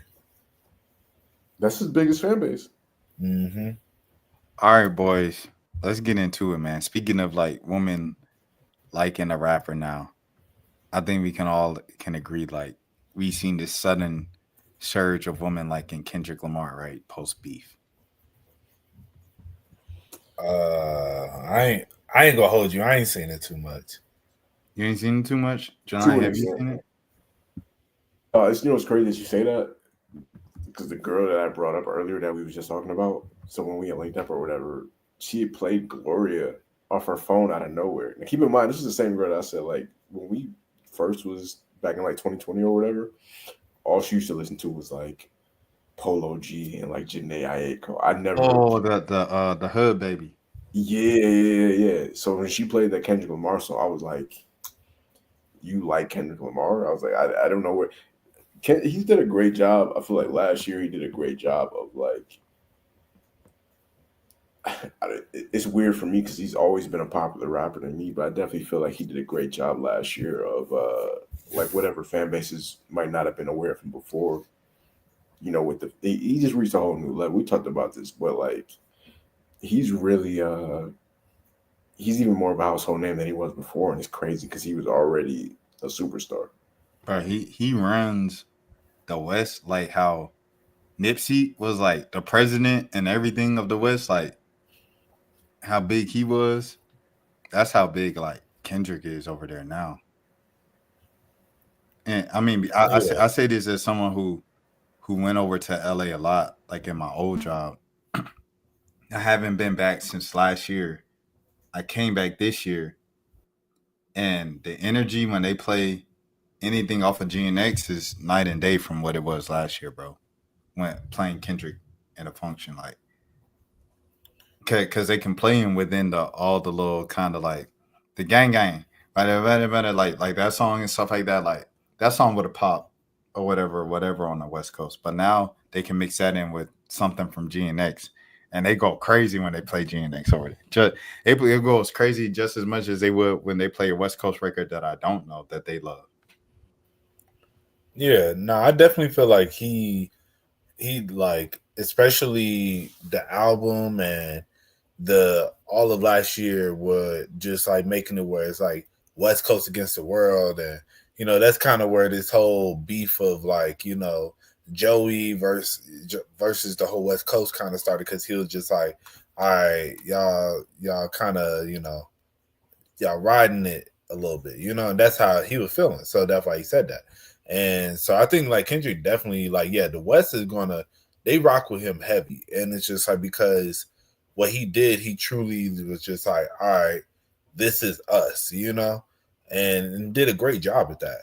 I think like, that like he put himself in another echelon just in general, whereas like more people listen to him than they ever did before. And so I think in turn, yeah, technically he does have more women as a fan base, but I mean it depends on what, like if you're on the West Coast, yeah, you're gonna hear Kendrick. But you ain't really like, other than maybe Luther, you ain't finna, from what I'm seeing, from what I'm hearing, you ain't really hearing too much off of GNX. You ain't hearing too much. I'm hearing that reincarnated. I'm a stargazer. Life goes on, 99 my big whoa. woke up looking for. I done heard that about. Yeah, I mean, you gonna hear that, but I'm saying like, is that like that's just everybody in the function gonna be lit? But I'm talking about you talking about female fan base, like where it's like what gets the female going, like no girl going to hey play that squabble up. You seen the video with Ben the Don where that reincarnate and then the girl that started dancing and he said, "Oh no, we gotta put it on Netflix." Yeah, no, I seen that, but I'm saying like, but nobody is like if it comes on, yeah, they're gonna be lit, but nobody is. I don't think no girls are going to yo play that squabble up. I'm trying to get hype real quick, you know, like that's not. I'm saying it's just different than what it was with Levitate. Levitate, all the dudes would be levitate, and then the woman would be like, "Oh, can we play Migos?" You know, but now it's like the woman is getting hype with us. Yeah, nah, like definitely. That's why I say like he grew his fan base for sure. You know, it's like, but I don't like when you talk about like, yeah, you know, like the females they rock with him now. It's like they do to an extent, but it's just like, yeah, like it's lit. You know, he made more lit songs, like and that's the difference. Like Levitate, like, and all his music was more of a socially conscious turn up, and this ain't no social conscious. This is squabble up, like this is like slick crash out music. You know, not crash out music, but it's like when you give that vibe where it's like, let's. I'm trying to think the exact way to put it. Because crash out music is the exact way, but it's like the thing of like you making music where people are gonna want to turn up, and it's like you talking about like doing something to I don't know, like you get what I'm saying? Like if it's like a song, like if you make a song that's talking about doing something where that's gonna get people hype in the sense of like I see my ops, you know, like squabble up, you know, like people want to get hyped to that. They want to live vicariously through that. Also, bro, you know? like I say, let's get to it. Here we are recording the day before the weekend. Night one in Toronto at Rogers Stadium Center at the Rogers Center will be tomorrow. What do you guys think is going to happen? None. I mean, I don't think he's gonna get like, you know, God forbid, I don't think he's gonna get, you know, popped on stage or nothing like that. You're gonna have some. It's gonna be some weirdos that like try to do something outside the stadium. I know for a fact, like Drake and them, they already know better. Like it's gonna be a bunch of cops and stuff outside. Like they're not about to try to do something to this man. It's really, remember when Drake performed in Philly when the Meek beef was at his like peak, and Yeah. he like did some on stage a little bit, but like outside of that, nothing popped off. Like it wasn't situations like that. It's just too much attention. Like it ain't really going. These are the two biggest rappers of their era. Like nobody's getting touched. I think Drake going on Kai's stream pretty much confirms what you guys say, because, you know, why would he be on his stream at the same time, you know, if they planned on, you know what I mean? So, I mean, I think like I'm gonna be real. I feel like Drake is just so like I'm finna just get all my fans back. It's like I don't need all the beef stuff no more. Like I think he probably gonna have references to it in like his album and stuff, but it's like with where he's at right now, I feel like he's then like garnered a lot of that fan base back through that last album with the songs that he has, and it's like he's still, I don't know, like I really don't feel like he's on that, like because there's no point to be. It's like it proved he like obviously, if he wasn't, he wouldn't have done Kai Cenat stream tomorrow night. No, I mean it's a good marketing tool. Why would he not? Like the stream tomorrow is for the Somebody Loves Me. And that's what I'm saying. He's still like he's being strategic. It's a great marketing tool. Whereas like now he's gonna reveal people who went out and made videos for his song that is popping. And it's like I'm gonna reveal ideas that I thought were good, some that are not, and then I'm gonna give money out to people so they can bring it to life. So that's why he's doing it tomorrow night, Mo. I mean, I don't know why he's doing it tomorrow night. I mean, it was supposed I'll to be. tell you why he's doing it tomorrow. He's doing it tomorrow night because Kendrick Lamar's first night in Toronto's tomorrow night. That's why he's doing it tomorrow night. Like, you know, I ain't gonna hold you, bro. Like, they say this all the time online. Kendrick fans are way more concerned with Drake than the Drake fans are, bro. Drake has two active lawsuits about not like us in this beef. You cannot tell me that Drake is unbothered.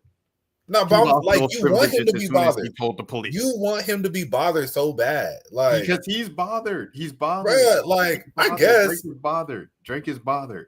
But so like, that's the thing. Kai, no, but like, Kai, I know we've been talking about the stream for the past month, but I'm gonna just happen to do it the day of Kendrick coming to Toronto because I know everybody's talking about it, especially fresh off the BET Awards. So like, I don't know, like that's what I'll say. I'm like, bro, like, is you as a Kendrick fan that's bringing this up and want him to be bothered? Like, even if he bothered or not, you want him to be bothered. Like, that's what you as a Kendrick fan want. And it's just like, and I guess as a Drake fan, Jelani, we don't really care. Why is Drake going on Kai Cenat stream tomorrow night? Jelani, okay, nah, but all right. Jelani, who brought this subject up? Who, like, is he not projecting that he wants that man to be bothered? No, I actually think it's jumped both right from the standpoint of I definitely think it was the same way he went on his Australia tour, like when the Super Bowl was happening, like he did the first date along the same time that was like, I think that's part of it. But most point, because it's crazy you said, because I was thinking about that the other day. So I knew, just growing up, like being a Drake fan for years, I knew that there was a lot of weird Drake fans, like growing up before then.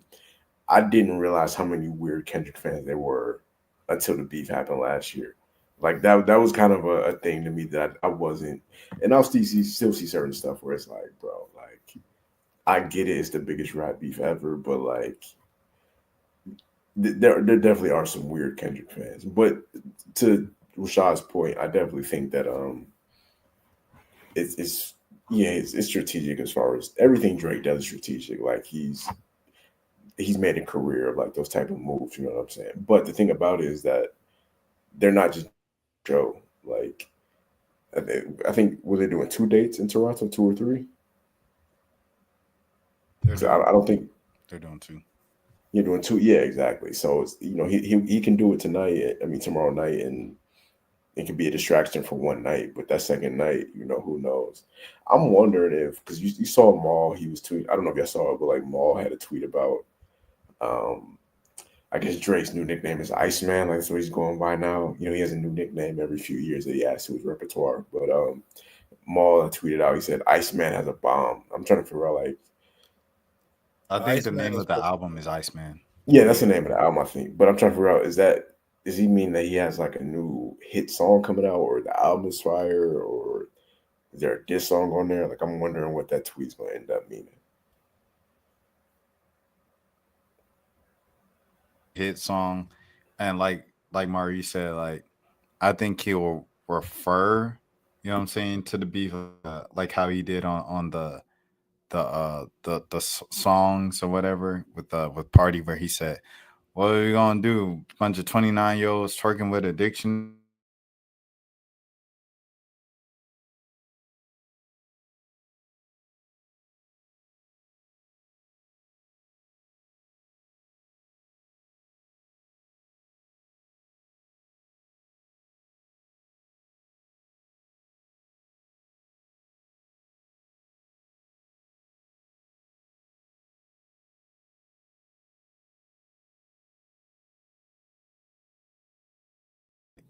Internet cut out.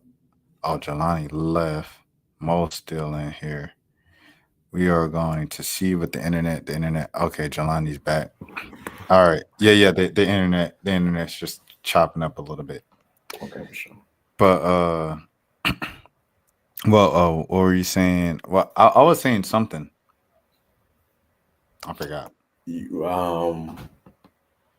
We were talking about that's crazy. That was just 5 seconds ago, and I low key like we were talking about Drake and Kendrick. I'm trying to remember what the context was of the conversation. It's crazy. That was literally like 15 seconds ago. That's crazy.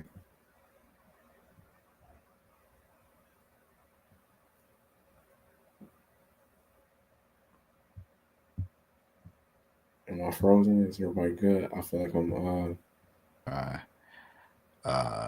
Most here. Okay. I see everybody on stage. I see good. We Yeah. might have to edit this part out Yeah, the joint. yeah. But I see that But OVO, bro. Go ahead, Mo. but so like, I was gonna say, like, and I feel you. It's like, and it might be a strategic thing, and it probably is. You know, it's like, but at the same time, I don't think like, as I said, like, I just don't think he's as bothered by it as people make it seem. Like that's why I'm getting at. I think like maybe it's like, yeah, I'm going to strategically continue to troll him. And you know, and it's like when you're having your big moment, I'm gonna have a big moment to show that I'm still a big artist. I'm still the bigger artist, you know, if we're just being honest, you know? And and I think this is gonna be with what he's doing with Somebody Loves Me. And that's why I was saying like last week, I was like, bro, like he played it perfectly, whereas like now he has songs that's like riding through the summer, and then right in time for him to drop another album, for him to do OVO Fest again this year, for him to do the Wireless Fest. It's just like it's really setting up for like, all right, it's back to where it was, you know. It's like it's not gonna be the exact same because you know that he did take a blow. That's real, you know, but it's like they tried to kill him. The boy prevailed, man.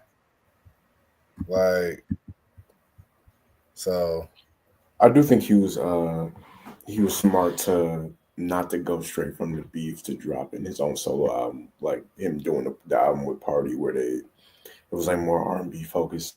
I think he needed to, because I don't know how it would have been received for him to just go straight back into rapping after, you know what I'm saying, the whole thing. But now I think people are more willing to hear what he has to say as far as when the real album comes out.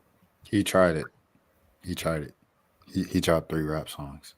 Oh no, he did. I was I was one of the people saying that. See, it was an era after the beef happened when he was trying to just drop songs and they were not sticking at all. Even though I think that what was the song with Lotto, The Housekeeping Knows? I thought that was fire. I like No Face. I like no. I was just about to say thought No No Face Face was fire. a great record out of the beef. To be like, He, they tried that. Oh, ain't nobody my friend for real. Oh man, I knew all y'all was fake. No Face. Like, I like that song. I thought it should was a have put good, that out but instead of the it was whole just. I Post. think Kendrick was so loud at that point, it just drowned it out. That was a great song. I agree. no facts. But that's why like I said this when we had first started recording again, and around the time I was like, he getting back to the core. And it's like his core is women, and then it's just like also showing like I'm bigger than like y'all in America want to be on this whole not like us, I'm not American, this, that, and the other. It's like I'm gonna just go overseas with it then. It's He had to like cancel the tour. They ain't selling enough tickets. you said what? He had to cancel the tour in Australia. They didn't sell enough tickets. Yeah, Me and that's Kendrick did the biggest conspiracy. venues in America. That's conspiracy, bro. But yeah, so like, cause hey, we could all go on TikTok videos and find some crazy stuff too, bro. But I'll just say what's facts though. What we know for a fact is, as I said, he got to the core. He was like, I'm finna just go overseas with it, and that's why I said when I say he went overseas, it's like the Wireless Fest. He's doing 2 weekends of that, and then the lineup for that is crazy that he's performing with. Like that's a really good lineup, bro, and that's gonna go down, bro. And it just shows like and I think I said this on the pod too. I projected he was going to drop. I think he's going to drop the album before the Wireless Fest, so that when he does Wireless Fest, he has other songs to perform out there, and I think that's just gonna boost his stuff again, bro. And so that's why I don't know, man. Like I said, they try to take him out, and it's like even to the point when you was talking about how like man, like the girls they like Squabble Up, but trust me, they like Nokia better. Trust me, they like Somebody Loves Me better, bro. Like it is what it is, I'm telling you, as someone who's been to events where they play both, and I saw how everybody reacted when they played Nokia, and I saw how everybody reacted when they played something off of GNX. And it's if like you was in LA, that's one thing, and it's no. This was in Atlanta. This was I went to Trap Sushi the weekend of Comic-Con, so it was a lot of women in there as well. And like, when was this? This was a couple weeks ago. Okay, I mean, hey, I don't know, because I've definitely seen, the reaction of Nokia and Somebody Loves Me, because I've been out a little bit too, so. Yeah. No, Nokia, it went up at Layla's show. Like the DJ was playing it, like, but he didn't even play the song.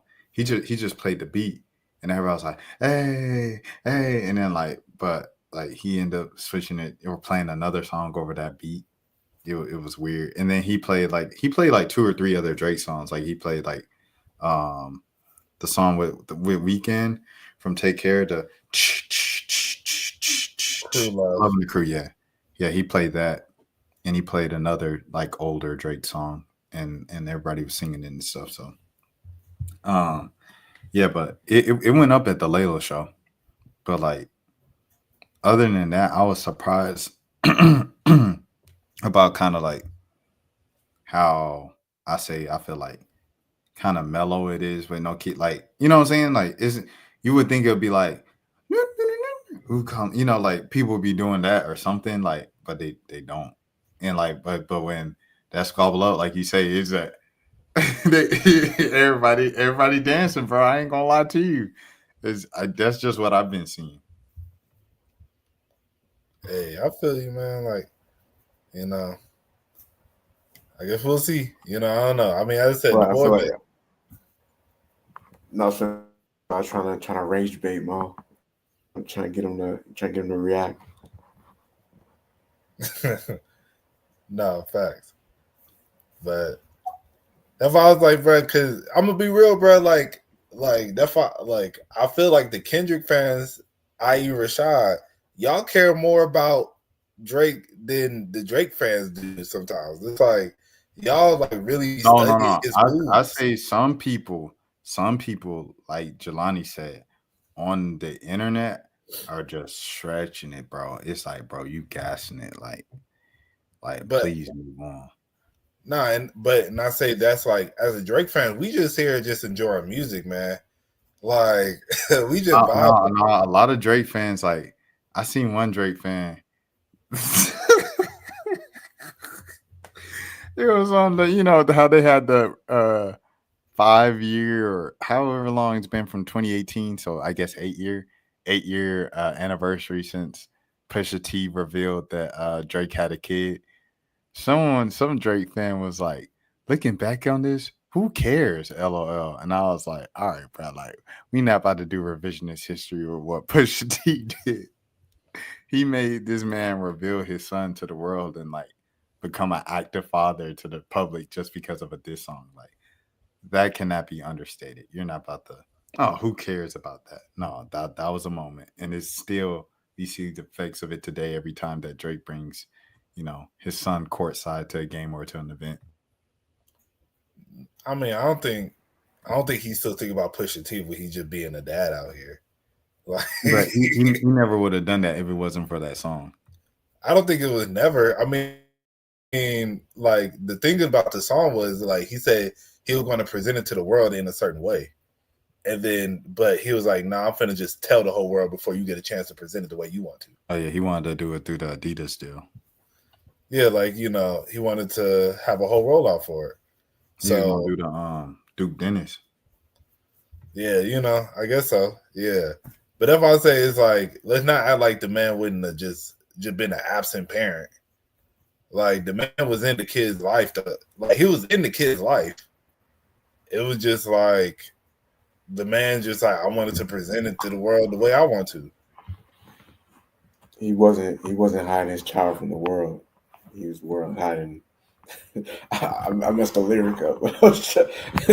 I had it in my head. Now I was trying to say it right. I messed it up, but nah, Duke Dennis, like for Christmas, bro. Duke Dennis got to do a Christmas stream and then bring all his kids on stream, and then like he got to do something to fix his PR. I know he wanted to keep it a secret, and it's out now, but it's out now.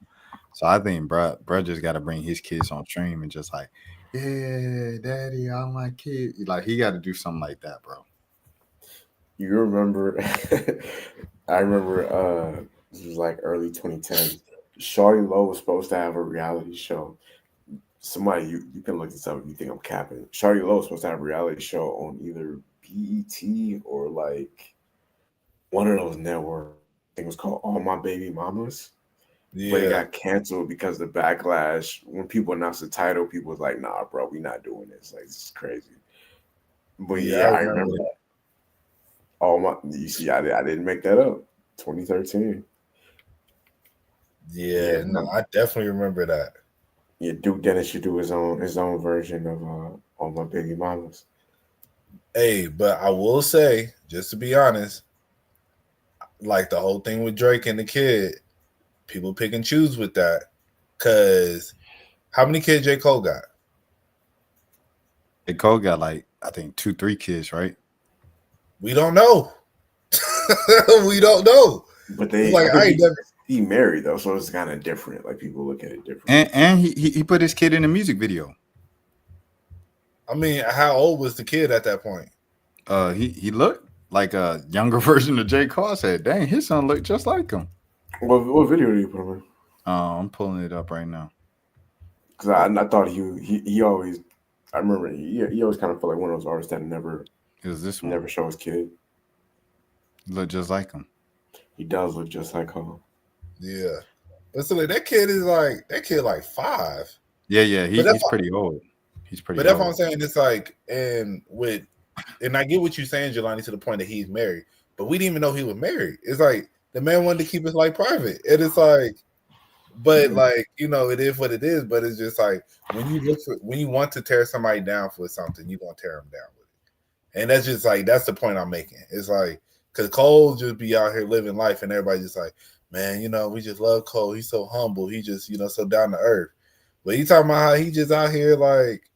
I don't know. It's like, it's interesting. That's why I love Cole, though, because he talks about it in his music, essentially. It's just like, y'all look at me like this saint, bro. Like, I'm a person who just don't be doing, I be like, when he made Kevin's Heart and all the different stuff, it's like, songs like that, he shows like, man, like, I'm out here doing a lot of dirt as well, bro. It's just like, y'all, I don't know. You don't want to condemn him for it, for real, I feel like a lot of that also came from like No Name. What? When No Name called him out for not saying anything or not doing anything with Black Lives Matter in 2020. He responded to her with Curtis Snow. I mean, that Snow on the Bluff. The Bluff, yeah. And he was just like, yeah, I don't read as many books. I think I presented myself and branded myself wrong as an artist. I'm not the smartest guy in the world. I'm just a dude from North Carolina. Like, it was a pretty funny song, bro. It was a pretty funny song and a moment, in my opinion. Yeah, man.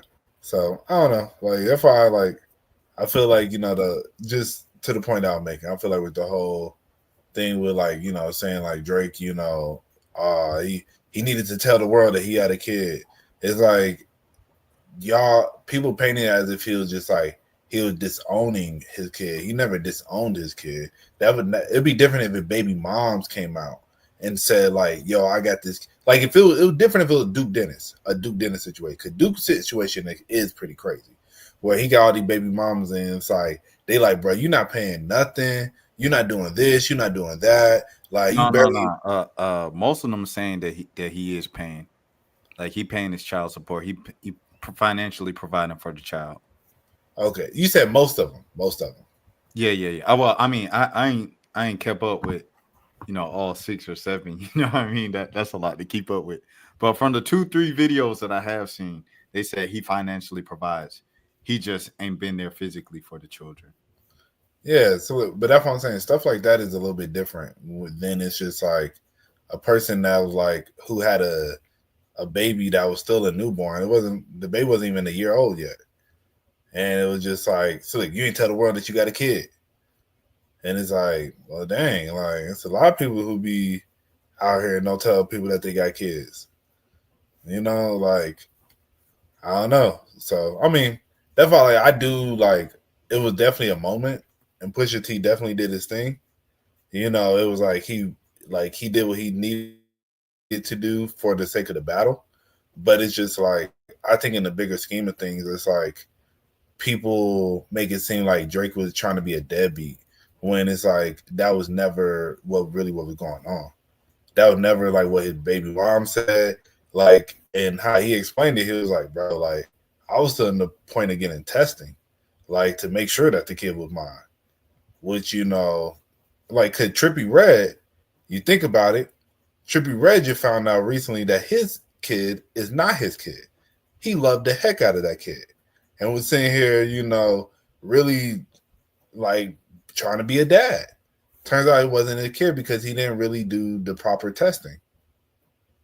So, that's what I'm saying. Like, I don't know. You got to look at it from different views sometimes. But, I mean, at the same time, it's like, hey, it's rap beef, so it doesn't really matter,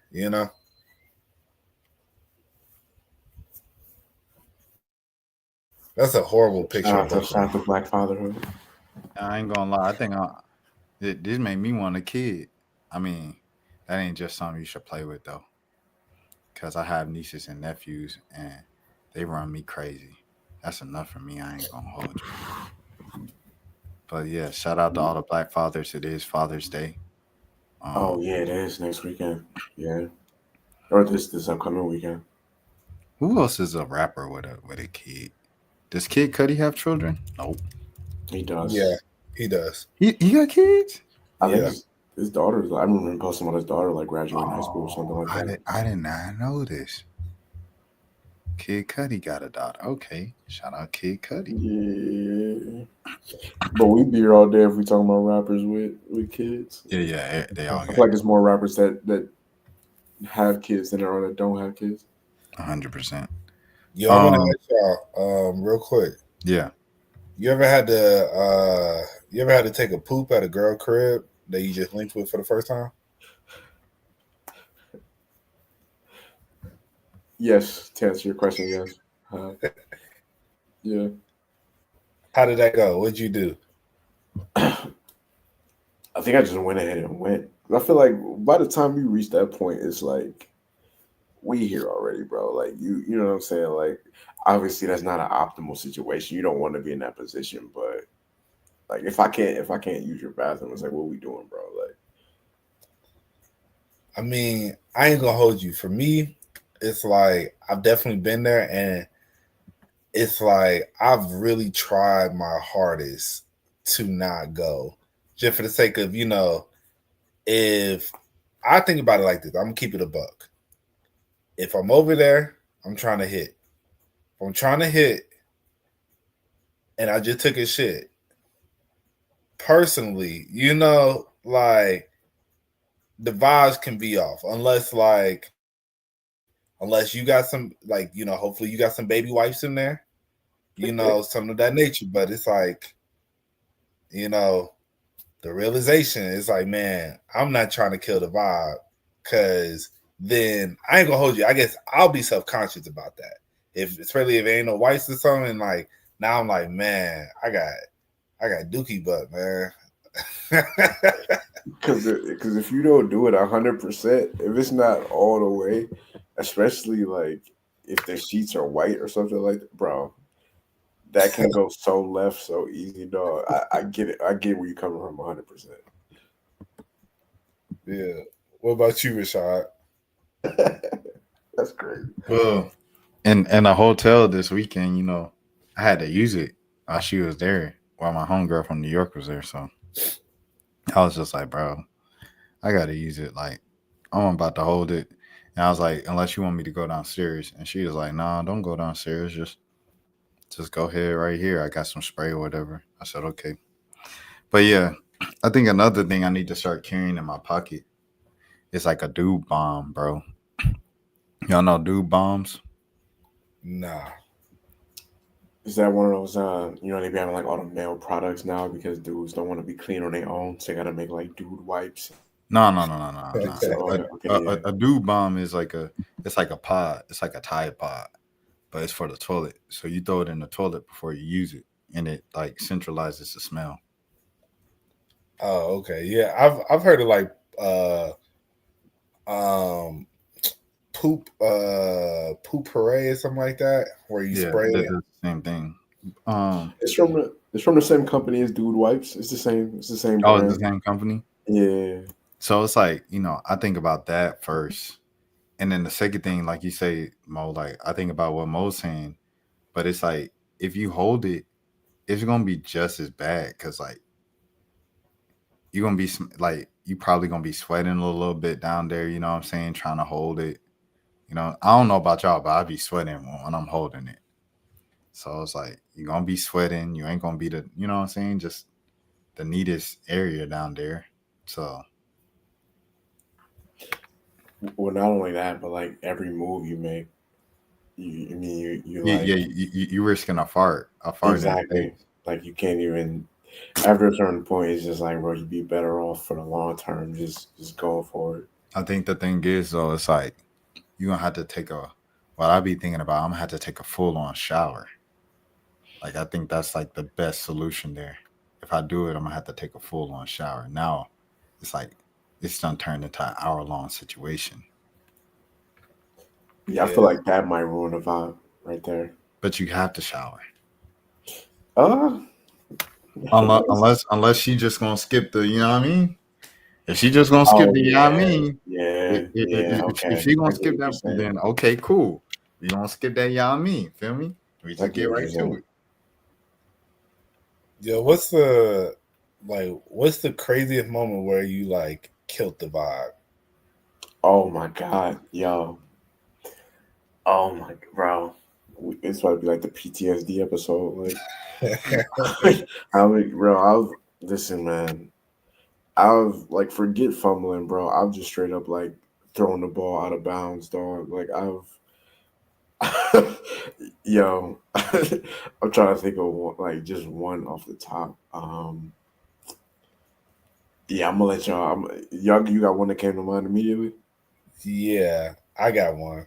Man, so I done this like I ain't gonna hold you. I done did it with like 2, 3 different girls, bro. So back in my old crib in Marietta, so you know how the light switches, it'd be like 2 light switches and one like sometimes like can connect to like a plug or something. And if you turn it off, like turn the plug off or whatever. Man, so like I used to always like forget which one was which. Like, cause I'll bring like girls to like my guest bedroom, and then like we'll kick it in there, and then I have like like my game system or whatever set up so we can watch or like Netflix or like a Fire Stick or whatever, have it set up. So like at least twice, I know for a fact I could think of 2 girls where it's like we probably got in like just chilling, maybe like smoked in the garage or whatever. Now we in like the little guest room, we chilling and stuff. And so I would like turn on like get something started on the TV, and then I will always forget which switch was for the light and for the TV. So I've accidentally turned off the TV instead of the light. So when that happens, now it's like, damn, my bad. So the TV goes off, and it takes a minute to start back up, like to start like everything back up, right? It takes at least like a cool 3 to 5 minutes. So now you're sitting there in silence with the light still on, having to wait for the TV to come back on, and then like And then, like, at that point, because you got to keep the light on while everything loading up, because it can't be dark, just pitch black, you know? So, yeah, so then you just wait, and then it's just like, and if you try to turn off the light at that point, bro, it just, yeah, it just ain't the same, bro. It ain't the same. Yeah, I just remember I was like, it was two girls in particular, bro. I did that with, and I remember that after the first girl, I was like, bro, I can't let this happen again. And then it happened again. And I was like, oh my gosh. I was trying to be smooth with this, bro. Just like, nah, yeah. Yeah, it's one story that's like, it's like legitimately traumatic. Like it's hard for me to even really like. I can low key joke about it now, but like all I can say is, you know, I was like 28-3 felt like yo, we finally here, bro. Like we 1/4 away. Like we, you know what I'm saying? Like we about to win the, you know what I'm saying? And then just gradually it just went all the way out the window. I'm about to tell this story on a different occasion, dog. But like it was something like that, bro. It was bad, dog. Dang. It was bad. Hey, we all been there, man. Yeah, man. I wasn't. You caught me off guard with. I'll tell the story next episode, but it was bad, bro. Okay, bet. I think if any time I like just ruined the vibe, it would just be like, I'm kind of me all the time. So I think I tried to like tell a joke and like in the middle of like, starting up. And that was kind of like everybody just laughed and that was kind of it. You just kind of laughed and yeah, that was it. Yo, I remember this one other time, bro. I went to the girl crib, bro. Now, like me and her, we had talked for a while, and we used to hook up and stuff all the time. And then time had passed, and so she invited me over for like a game night with her, and like she had got a new job. We used to work together, and so she invited me over with her new coworkers and stuff. So like I'm over there vibing. Like just so happened, I actually knew some of her coworkers, so it was a vibe. And bro, so we playing some game, like one of those like Cards Against Humanity type games. We playing some game, bro, and it was something. I can't remember what the question was, but I misheard it or misread it or whatever, and I thought it was like it said something about like the problems of the world, something like that, and I thought like. I don't even know what I was thinking fully, bro. I'm not even gonna lie. But regardless, I said women to the answer. And it made it seem as if I was saying women are the problem of the world. Bro, everybody in there was just like, yo, whose man's is this? Like all the women was like, what? And I just remember the girl who invited me looked at me and was just kind of like, I could just tell she was probably like, that's like, yeah. Yeah, I'm like, yeah, this why we done.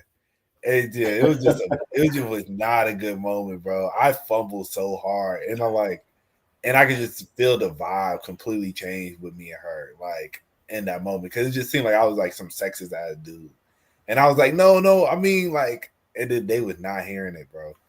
Yeah, that was. It's crazy, like the tightrope you walk on as a dude, bro. Like you can't make no mistakes. Like in this, like we say in this situation or whatever in LA, trying to even keep it alive or come back from like homegirl playing defense. Like every text has to like make sense, be meaningful. Right. Like again, like if she sees the siblings text, it's just like, oh, he just trying to talk. Like it's over. Yeah, you can't just be like, good morning. You know what I'm saying? Like, no, that's where I can describe my situation where I fumbled. It's wild and embarrassing, bro. It's just the best way I can describe it is that when you go to the gas station, they have certain things that you would buy to prevent certain situations. It was you get what I'm saying? Yeah. For sure. It was something like that. It was like, nah, bro, this can't happen right now, dog. This was like It was bad, dog. I'm getting. I ain't gonna lie. That's happened to me a couple times, but I wouldn't even think it was like something with my body. It was like really just your mind. It was the same thing with me. I Yeah, was just too much into my head, and I was yeah. like, dang. But once you kind of get over that, you got to get a little reassurance, like, no, it's okay. Da da da da. You feel like, all right, take a little water break. You good? No, she wasn't. She wasn't gone, bro. It was dinner. It was now or never at that time. I ain't gonna lie. I feel like that's on her then. No, it was. I got where she was coming from though, but it was bad, bro. Like, as the partner, they need to be reassuring and times, because that's what you do as a man, right? When they like, oh, da, da, da, and you like, no, you good. So the other partner, when you feeling that way, they need to be, no, you good. Keep going, bro. Like, keep your head up. Stay in school. No, it was just awkward, bro. It was just awkward silence, bro. We just lay there for a while. It wasn't no pep talk after that. I can laugh about it now, but at the time, I was like, damn, bro, that's crazy. I feel you, bro. I feel you, man. I've been too lit. Yeah, that could be part of it too, for sure. Yeah, it's just like, yeah, it's like, yeah. I don't know what to tell you right here. Like I'm trying, like it's like I'm trying. Not true. Yeah. But the beautiful, traumatizing way to close the episode. Unless you're. Yo, last question actually. Cause I think about one other time that where the mood was killed, and this wasn't really my fault. You ever like been messing with a girl and then her period started and you did not expect it and she didn't expect it? Oh, not in the moment.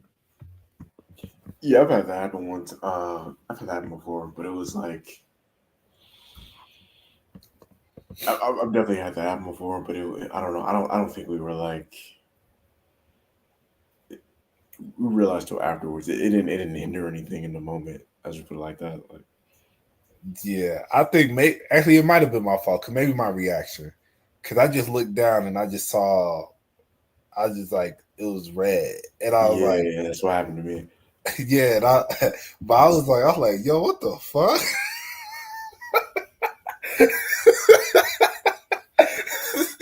She was just like, oh my gosh, and she ran to the bathroom, and I was like, but I was more just like, it just threw me off because this was our first time ever hooking up too, so it was just like, whoa, what is going on?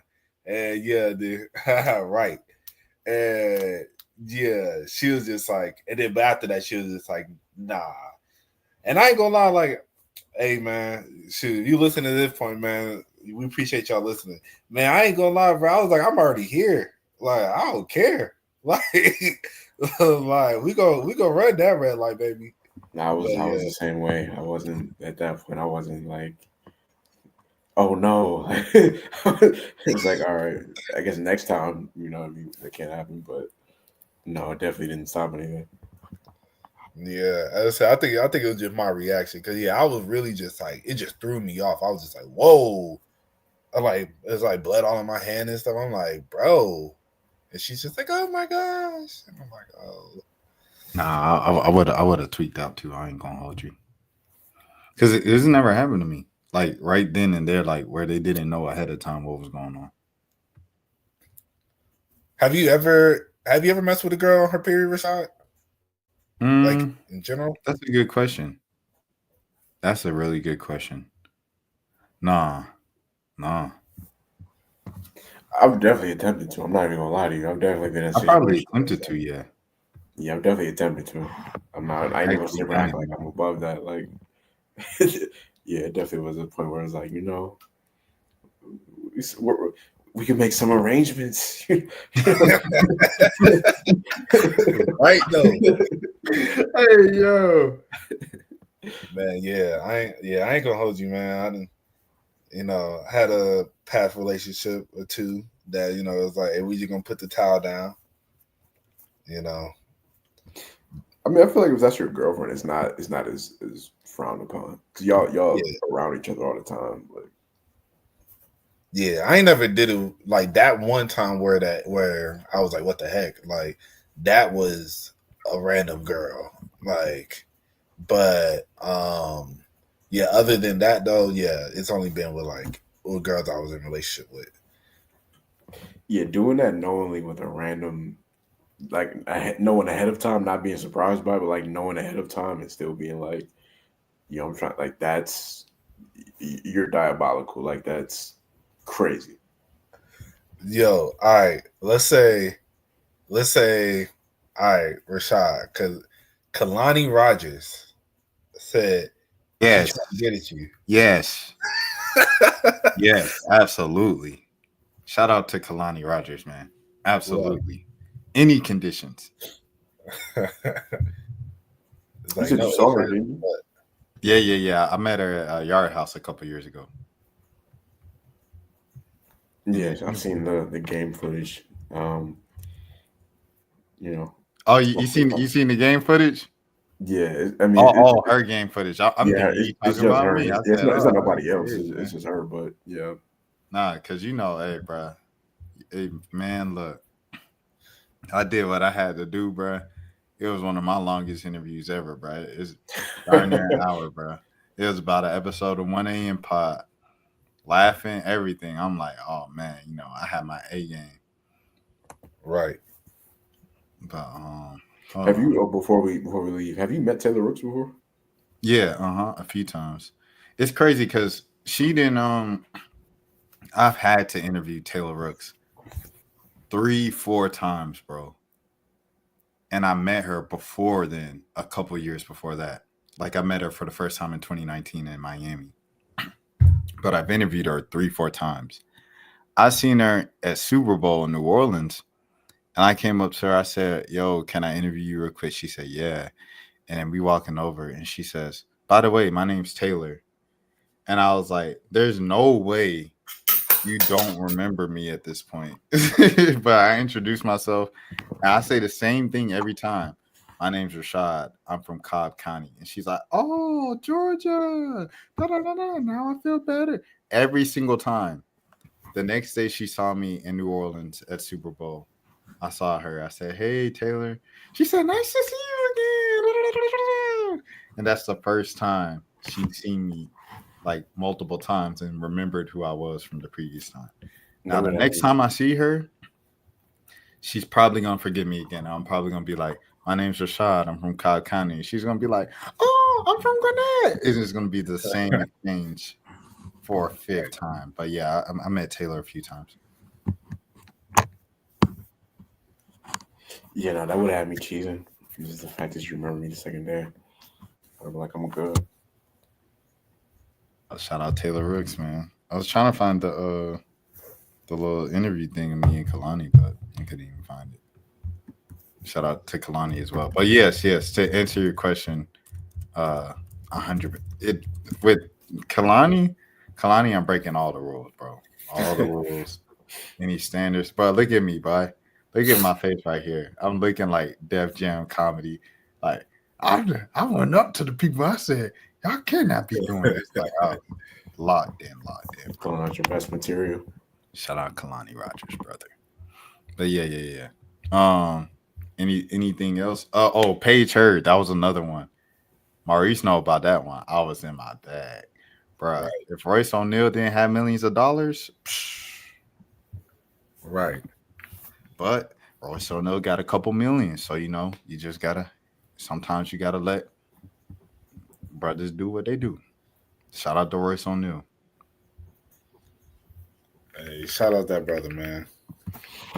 Hey, rest in peace, Ananda Lewis from MTV. She Oh yeah, no, for sure, yeah, she 100%. one of like the hosts on there and stuff like that. And just had little kids, but I just remember I didn't necessarily grow up during the era when she was on there, but like I definitely heard her name over the years as far as being like she kind of like the only black woman VJ from MTV from that era, so or at least one of the main one from that time. So rest in peace to her.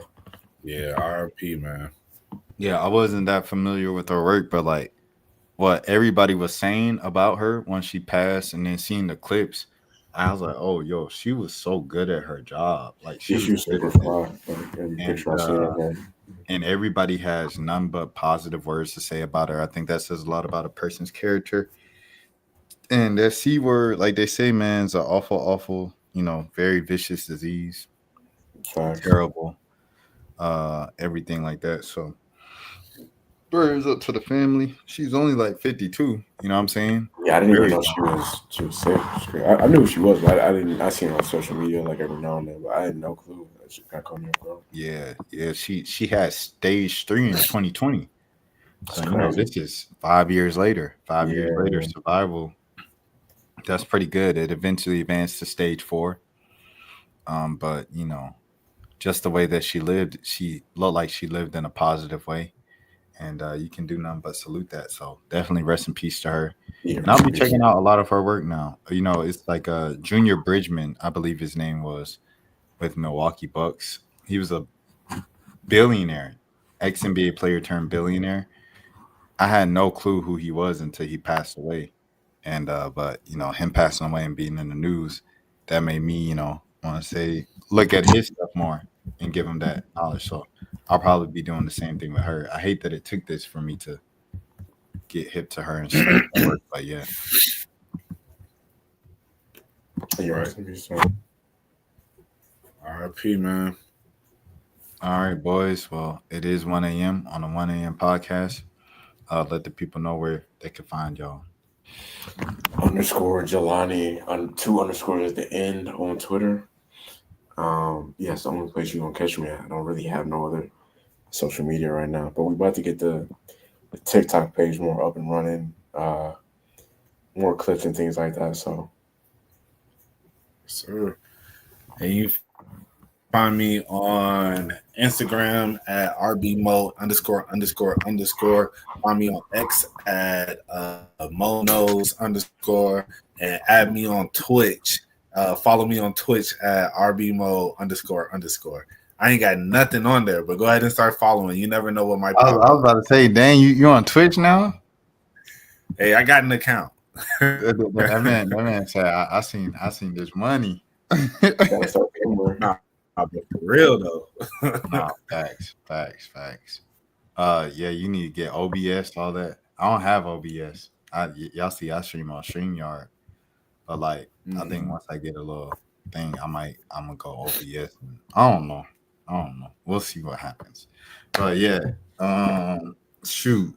Thank y'all for listening to the pod. If you made it this far, we appreciate you. If you playing this in the background at work, on the way to work, anything like that, we appreciate it. Until next time, peace out. Two tone, yeah, APs, looking like weeds. Haven't seen